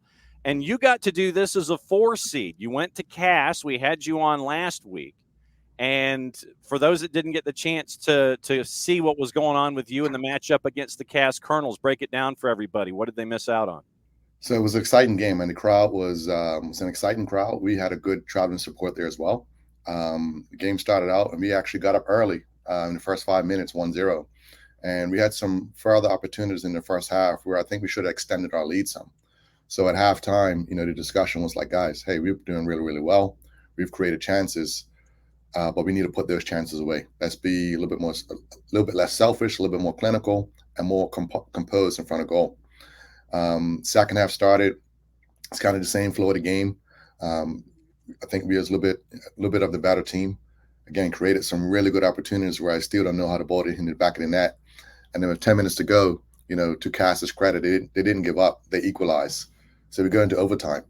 So we're in overtime, and myself and my coaching staff was like, hey, we're going for the win. So we made some aggressive changes, and we went for the win. And our 9th grader, TJ, just lashed the ball from about 25 yards out and was just unstoppable and almost busted back of the net. So to win the game with that type of goal, that quality of goal was fantastic. So here we are. Was it one of those moments where he's launching into it and you're going, no, and then a great idea? Was it one of those moments, or did you kind of see it develop from the side where you're like, yeah, that's a great idea, go for it? No, well, we had the perfect angle from the sideline, right? You saw it going in. Before it hit the back of the net, the whole bench was shouting, goal, goal, goal, goal, right? And he hit it with such a velocity, it knuckled a little bit. So even though the goalkeeper was right there, it was really little that he can do. I mean, if I was the opposing coach, I couldn't even blame the goalkeeper because it was hit with that velocity and momentum. So it's definitely one of those tip your hat moments. The way that it was struck, you're like, yep, that you tip your hat on that one. You take it and you go on from there. Yeah, most definitely. 15-5-3. You came through as a 4 seed in region. We've had you on SDH a couple times this year. We've had matches where you've gotten ready for your postseason. Has it sunk in, other than, study hall and knowing that you're going to be going up against McIntosh, has it sunk in that you've made this run that you've made as a 4 seed where you've had to do it on the road all the way through? Yeah, well, I mean, we always thought that we had the talent, right? And we didn't think it would be a miracle to be where we are today, right? We thought it was possible. We thought we had the talent, right? And as I've said to the boys all week, the hardest part about being a champion is actually getting there, right? So even though we're in a championship match versus a powerhouse of McIntosh, we feel that we've done the hardest part already, which is just to get here. So with that belief in each game that we've played, we've gotten more and more confident in terms of how we want to work, how we want to prepare, and what's needed to be successful. And now it's just a normal process, right? In terms of how we function, which the results are shown on the field. We're able to tweak how we want to play at times to get the result. And we got a few different weapons that we haven't shown everybody yet. So we're confident going in. We know we're the underdogs. We know most people don't expect us to win. We know a lot of people's rooting for us because we are the underdogs. But if we walk off the field successful in winning the game on Thursday, it won't be a shock to us. And you're getting it from an underclassman in Isaac Klein, who's given you 19 and 13 this year, 19 goals, 13 assists. Kimball Bryant, a junior that's been there for you. So you're getting it from different places. What's it like to have someone like Isaac who is performing at the level that he's performing as a sophomore? You're getting experience and you're getting maturity from someone who's an underclassman. What's that like? It's fantastic to have that, right? When you look at varsity teams, a lot of times, just being in general, one of the first things to stick out is how many juniors and seniors does a team have? Because it kind of gives, a sense of how experienced this team is, right? So if you look at our roster, you'll be like, man, is this the varsity team or the JV team, right? And age is just a number. It's, can we put these players in an environment to help them mature ahead of the curve, right? Can we challenge them in practice? Can we challenge them in the off season to expedite that process? And a lot of people think like we just turned this on, but this is a year in the making. We're not surprised at all to be talking to you today, to be playing tomorrow, and to be still practicing. The mere fact that the number of goal scorers you have, I mean, you've got an entire classroom of goal scorers this year. I want to say that it's somewhere in the neighborhood of 15 different folks that have scored for you. To have all of these different weapons where you've scored north of 100 goals, I think, if memory serves, and it's close to it, 95 goals this season. But you've got all of these different goal scorers that speaks to obviously what you guys are doing there this year and making sure that while if someone might focus on Isaac, then someone else is going to help you out. All these double-digit goal scorers, that's great, but you've got others that you have to account for. That's a fantastic luxury to have when it comes to the opposition prepping for you.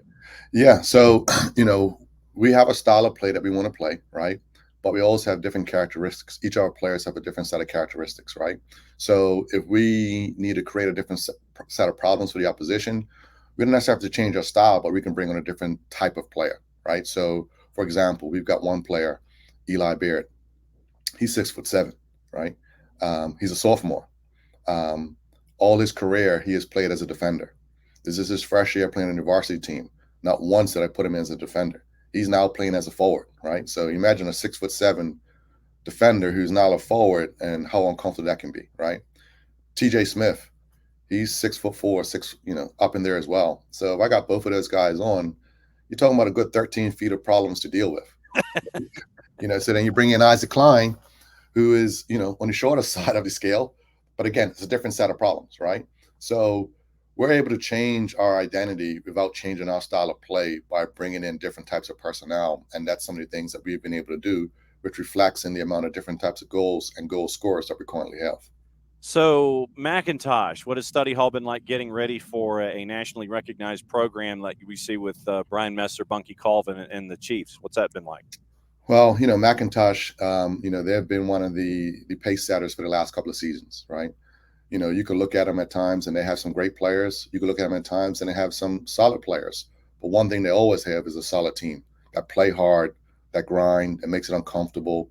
They're in your face. They let you know that they're here, right? So it's, can we adjust to that? Can we maintain our composure to be able to compete with them? Because talent-wise, I feel our group can compete with anybody, right? But now we're at the stage of the season that it's going to come down to who's got the strongest mind, who's got the strongest discipline, who can execute in those key moments. So that's a test that we have to pass tomorrow, and we've been preparing for that. 7:30, so you're the nightcap at Duluth High School. For all of this anticipation, how do you try to keep everything reined in so the guys aren't, jumping off the walls and acting like they had, 4 cups of espresso too early in the day, or they had like Pop Rocks or something to get all amped up? How do you keep them in control, knowing that it's a night game playing for a championship instead of something earlier in the day? So our game day routine, we get together at 3:00. So from 3 into kickoff, we're together. And, you know, what I've said to our senior players, our captains, so that's the Kimball Bryants, that's the Jacob Infingers, Ada Martinelli's, and Jude and Liam's, is set the example of what's needed. Display the character, display the professionalism that we need from our underclassmen. So I just have a word for 3 or 4 of our players, and that trickles down to everybody else, right? So it makes my job as a coach much easier because we've got some fantastic leaders within our team.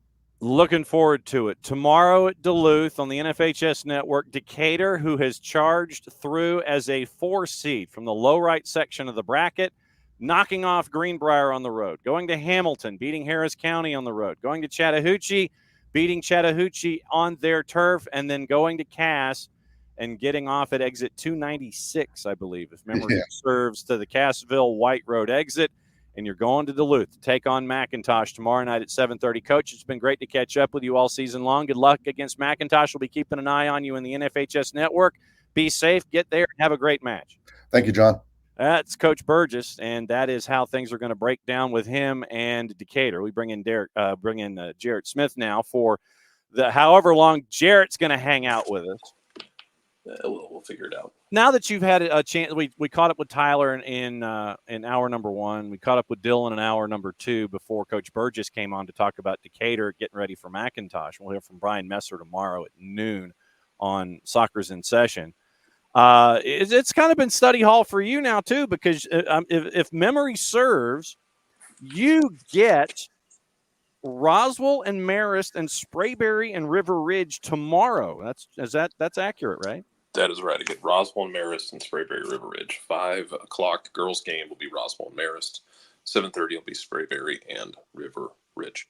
And we've had River Ridge on. The network a couple of times. What's it been like getting prepped for those couple of matchups that you and Justin Hanover are going to be calling on the NFHS network?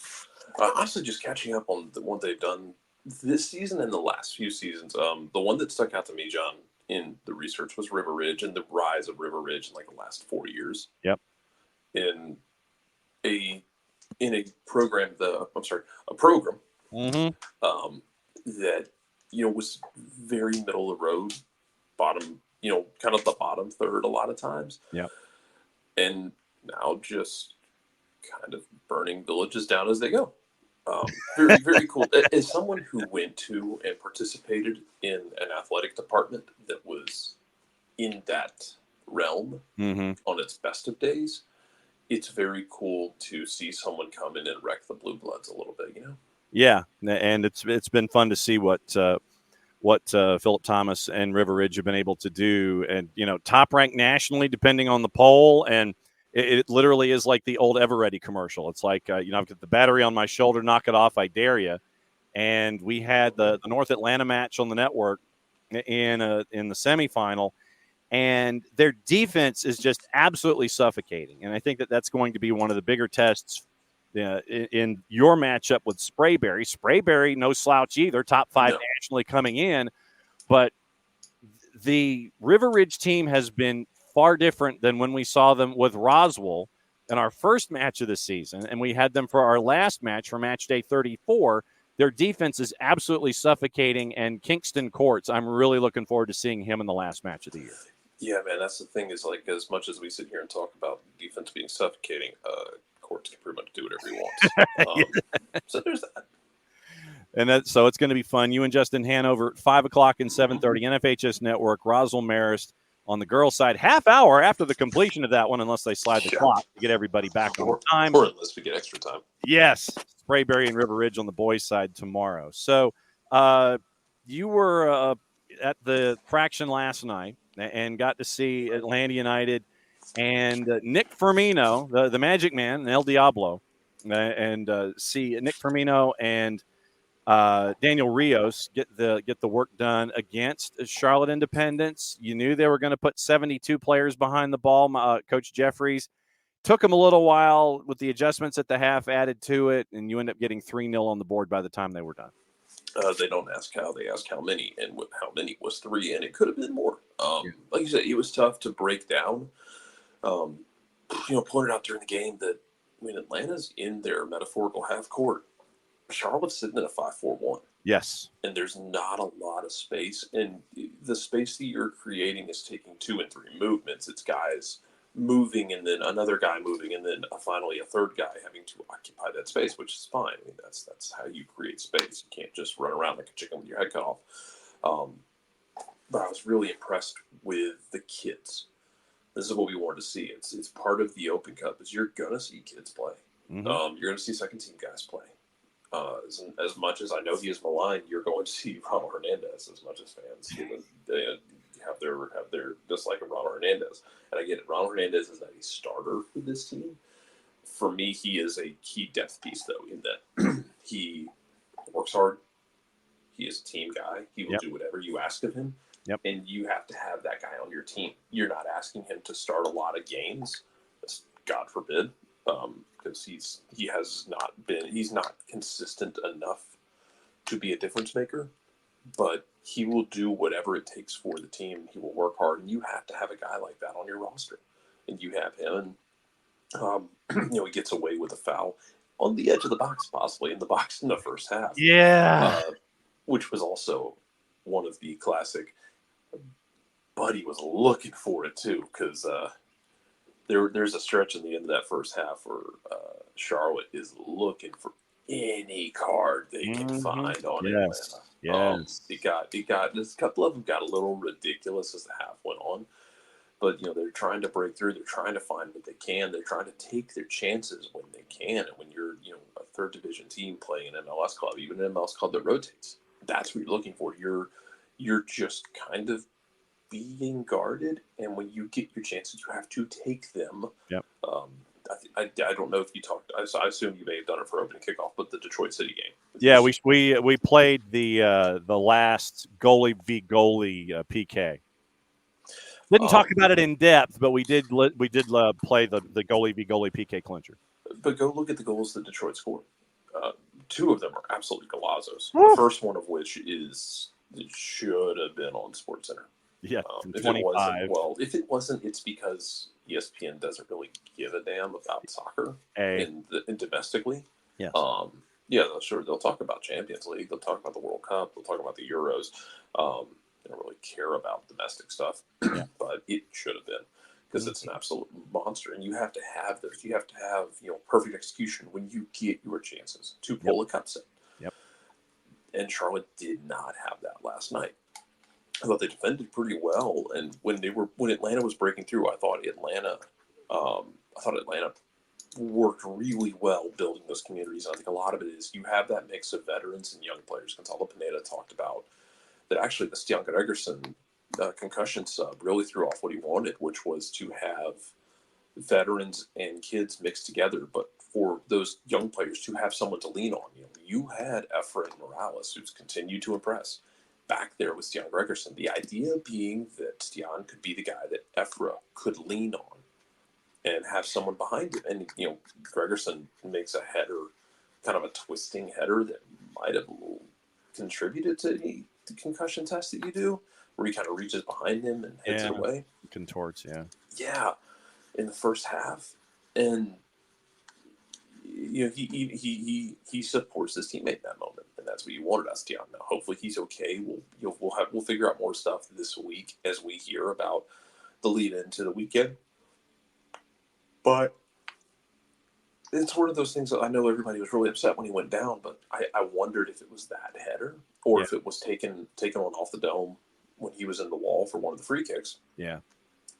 Because the way he sat down and the way they did the concussion protocols, I didn't think it was a knee thing or a leg issue. I thought it was more of he is woozy and he needs to sit down. Yeah. And he does not feel right, and it benefits his team if he will just take a seat. Yeah. And let someone come in and do the job. But Noah Kopp did really well. Look, that pairing back there is one that you're fine with Noah and Efra, because we've seen it for years, brother. Oh yeah, they played together for so long. I was really impressed with the kids up top. Luke Brennan, I'm still on the give Luke Brennan minutes this weekend train. Yeah. Because he did exactly what you needed him to do. It wasn't life changing. It wasn't he's going to want the assist. Ashton Gordon's going to want the goal from the chance they created with a really, really good save. But Brennan being able to run in behind and run at guys was great. And I thought the chemistry he had on the right-hand side, especially with Jay Fortune. Yep. Jay was great.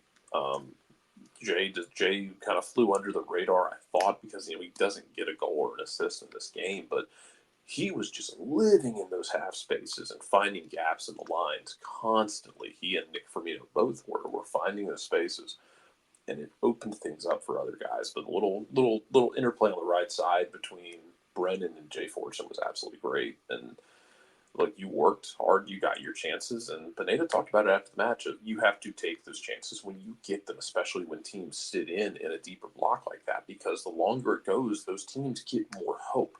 Because if you get one of those goals earlier, the game probably opens up. It might be even worse. Yep. You go back to the Minnesota game.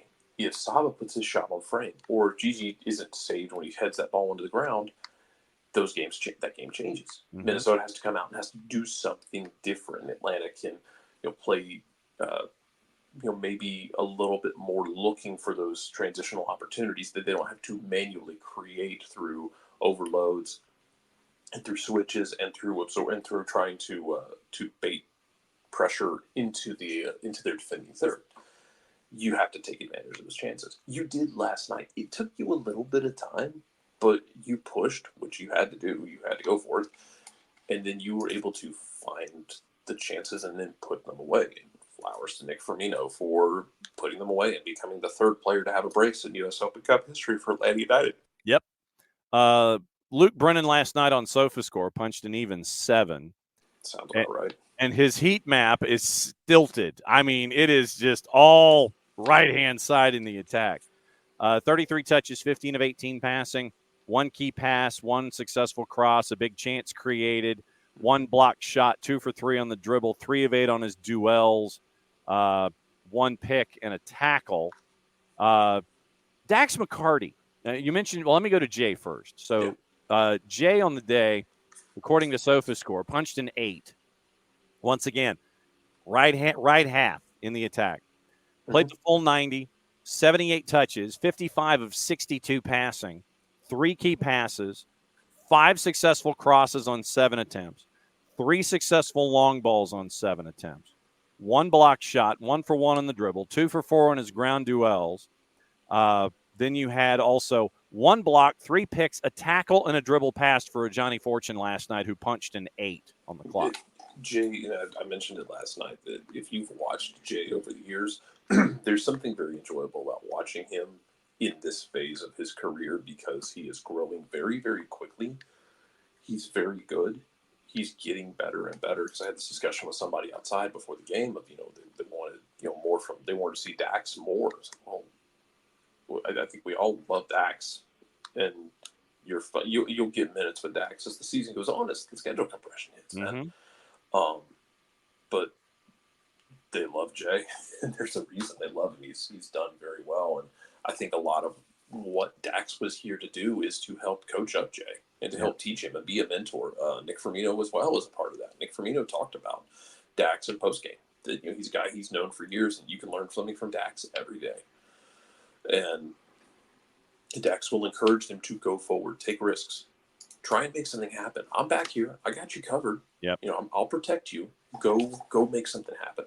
And that has to be just immense feeling. If you are an attacking player, knowing you have someone like that who is telling you, hey, go for it. I got you. I got your back. And you got a veteran like Dax who just does the job. That's very good when he has the ball at his feet. Very good at reading the game. And kind of that Michael Parkhurst role of he's not as fast as he was, but he reads it well enough to make up for it. So really cool to see. Really cool to see Jay just continue to grow. Like I said, the way he was finding those half spaces. Nick Firmino talked about it. The way that 5-4-1 stat for Charlotte, it forced Atlanta outside. So Nick started drifting to the left, combining with Ashton Gordon, who was really good.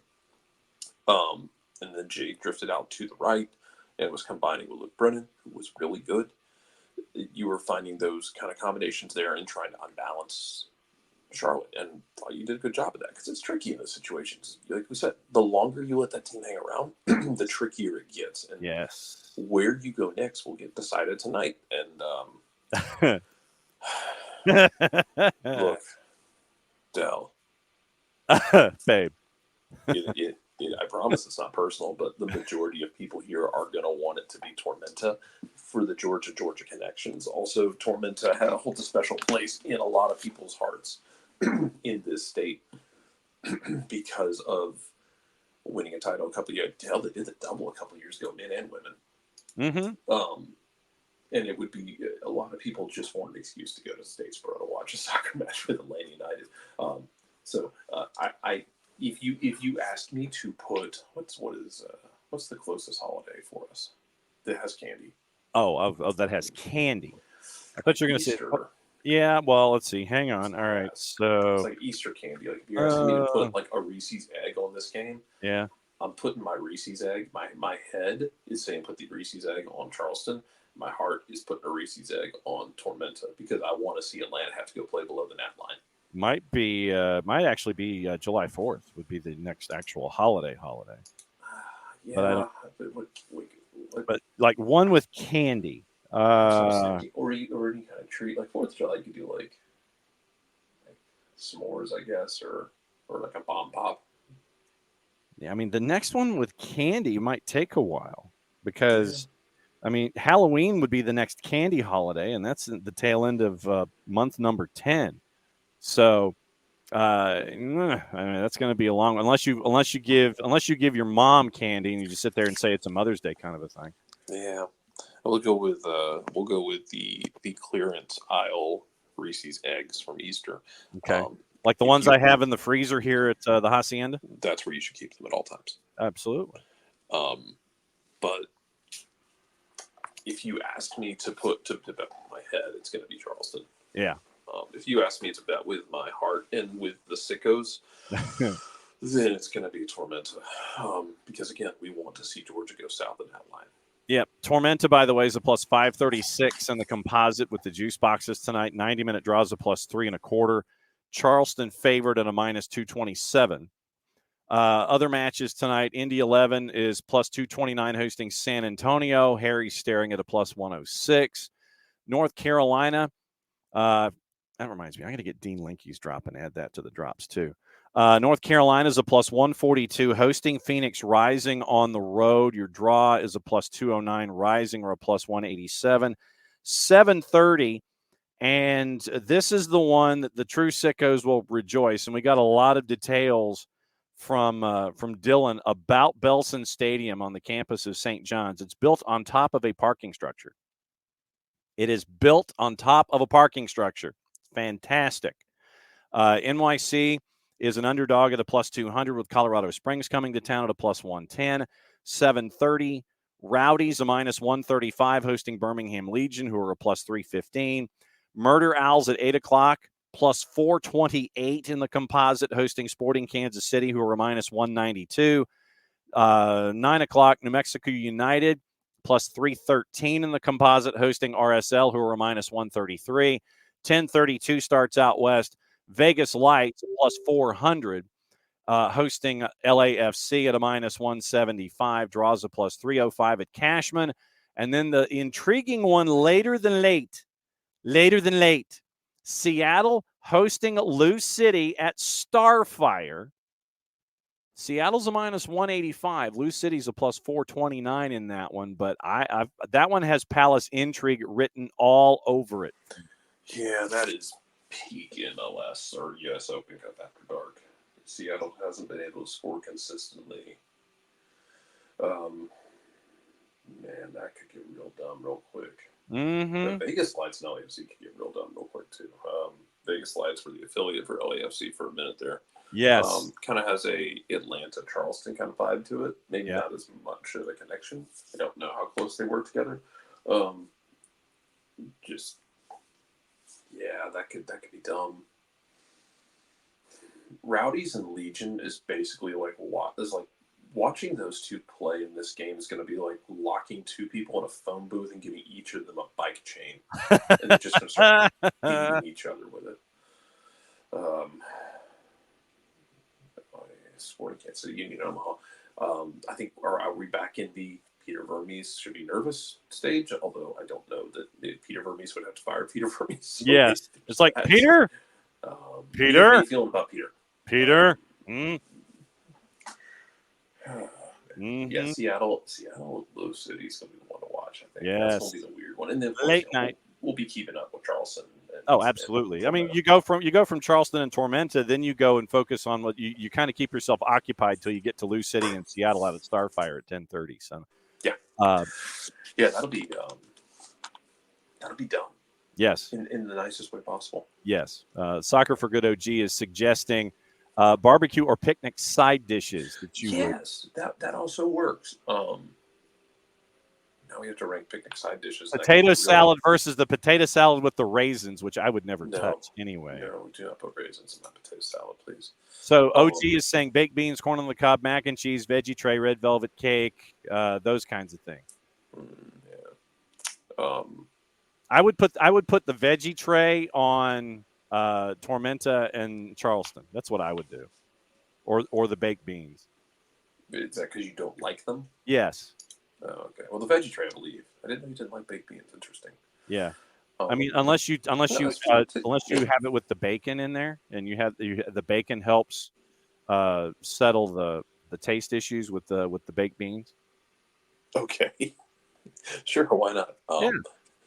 I see. I will push away the corn on the cob. I would rather have Mexican street corn. Okay, I'm down with that. Mac and cheese. Well, mac and cheese has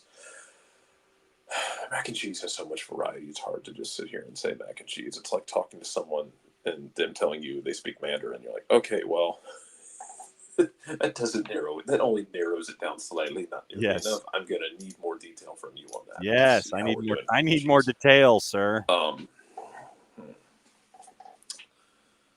Let's see, what else can you put on your side dishes, or even your cut of meat, and your sauce. Yeah. Sure, people in Charleston have their I'm sure that their sauce steaks and their barbecue. Yeah, the white sauce versus normal barbecue. I'm sure that's probably what you would end up doing when it comes I will not accept Alabama white barbecue sauce. Well, isn't there like a Carolina white sauce that's more vinegary when it comes to those kinds of applications? I don't know if it's vinegary. Or if it's a white sauce, excuse me. Yeah, I think it's a white sauce in Carolina. Yeah. Okay. Oh, that's what it is. I was trying to think. Man, where's Dell when I need? Because the place that I had recommended to me, in Charleston, is the Tattooed Moose. Okay. Apparently they have duck fat fries, and I think it was like a duck sandwich or a duck club. That's apparently very, very good. Okay. Yeah. So if we ever get down to Charleston, we need to do the Tattooed Moose. Is what I'm okay. Wiley likes the mustard-based barbecue sauces. So I agree, Wiley. That's my preference as well. I'm fine with vinegar-based. I'm fine with ketchup-based. I'm not going to be too picky in any capacity. But I as well prefer if I get a choice, I'm taking the mustard base. Although when we were in Nashville a couple weeks ago, went up to Nashville for a concert, and we stopped off at some barbecue joint that apparently used to be on the grounds of the prison in Nashville. Yeah, you know how it goes. Yeah, well, as you do. Yeah, it was really good. Like I got a rack of ribs, and every rib I picked up didn't have meat on it. Oh, yeah, falling off as you pick up the bone. Yes. It's great. Yes. But they had good sauce choices too. But yeah, mustard base is my preference as well. I do not like the mayo based Alabama white sauce. I know people like it. To each their own. It doesn't do it. It doesn't do it for me. It does not move the needle at all. Okay. What to watch? Where to watch it? Being in Espanol, simulcasting Copa Libertadores tonight, doubleheader San Lorenzo and Independiente del Valle, Colo-Colo and Fluminense at 6 and 8. That is, you can get that on Fanati's, fntz.co/soccer down here. And it helps out the show, helps out the network, helps them out with subscribers, helps you out with being a complete and total degenerate when it comes to what you watch for soccer. They've got all the BNs, Nuestra Tele, For the Fans, Goal TV, Liga 1 Max. It's all there. Trust me. You can add to your complete and total degenerateness by signing up for Fanatis, fntz.co/soccer down here. Jason got me hooked. I blame him. CBS Sports Network has Europa League at 3, Bayer Leverkusen and Roma. Fox Deportes at 2 has the league that we neither condone, endorse, nor promote. 2 to NA has Europa League at 3, Liga MX playoffs, 8:30 and 11. Pumas and Cruz Azul, followed by Tigres and Monterrey. Unimas is simulcasting Europa League. ESPN Plus has your Belgian Cup final, Union Saint-Gilloise and Royal Antwerp. That one is in the second half right now. League 2, it is the team that abandoned the city of Wimbledon, and I hope they lose at Crawley Town or against Crawley Town. Peacock has Europa League and Europa Conference League at 3 o'clock. Atalanta, Marseille, Olympiacos, and Aston Villa. VIX has Europa League and Europa Conference League. Bayer Leverkusen, Roma, and Atalanta and Marseille. That takes care of Thursday. Jarrett, any other thoughts before we get out of here? Yes, actually, I'm going to draw everyone's attention because I have your ears temporarily to Scotland. Again, what else is new? Yes. We're doing the women's side again. Okay. Yes. Look, I told people last year, pay attention to the SWPL, the women's professional league over there, because last year it was a triple threat match. Yep. You had Celtic Rangers and Glasgow City, who's a traditional power in the women's side over there. The three of them went into the final day of the season battling it out for the title. Celtic was in position to win it, and like Manchester City, Man U, Aguero moment kind of thing. And Glasgow scored in like the 88th minute, 89th minute, something like that, to win the title. It's just an absolute ball of a season and an ending of the season. Yes. Well, you're kind of there again. Although Glasgow City's fallen out, now it's Celtic and Rangers who have invested more and more money into the women's side. Other clubs are starting to pick up as well. Proud of you, Aberdeen, for making the women's job a full-time posting instead There of you part-time go. posting. You get a pat on the head for that. Now what you're looking at is Celtics never won a women's title. They're even on points with 3 games apiece. They played each other at Rangers Stadium. They don't play at Ibrox or Celtic Park. I forget the name of Rangers Stadium. I know Celtic plays at Excelsior Park for the women's side. Occasionally they'll play it at the bigger stadiums for the big turnouts.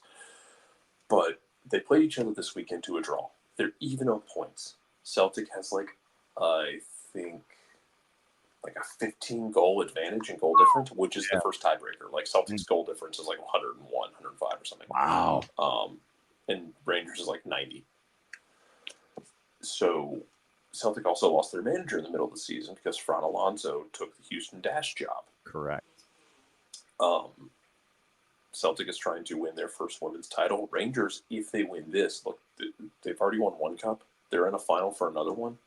They had to beat Celtic for one cup. They beat Celtic in the semifinal for the other. If they win this, they're staring straight in the face of a treble, which would be wild and awesome because these two teams are just, dogfight every week. There's a very good chance that this comes down to goal difference, and we see Rangers and Celtic try and put up 5 goals a game because Rangers is going to have to put up FIFA numbers to catch Celtic on the goal difference. 3 games left for each side post-split. Tied on points. Goal difference is the difference maker. Celtic also would be winning with their first ever female manager managing their women's team. Keep a weather eye on that league. It was really good last year on the final day. There's a very good chance this one as well comes down to the final day. Looking forward to it. So, Jarrett, we're going to be watching Open Cup tonight. We're going to talk about it tomorrow. Soccer's in session, starts noon. I'll be doing it from Georgia Public Broadcasting, so I got to pack up things because I go from Georgia Public to Mercedes-Benz to the Fraction tonight. A little after 7 o'clock pregame, 7:33 kick with Carolina Core and Atlanta United 2. So for Jarrett, thanks to Derrick Burgess at Decatur. Who else do we have? Thanks to Dylan. Thanks to Tyler. Thanks to all y'all. and they'll be back at it again tomorrow. Voices of the game today on Soccer's in Session. It is Mateen Rad. It is Luke Winstel. It is somebody named Matty Cruz. And Jason coming in to let you know what's going on and what he's thought about everything so far. So voices of the game today for Soccer's in Session Live, presented by our friends at Kaiser Permanente. Play it safe, everybody. Mucha platiel. We are out the door. We'll see you in 50 minutes to talk high school with Soccer is in Session Live. So since it is the end of the show, that means I get to do this and pack up and head to Georgia Public. We'll see you in a bit.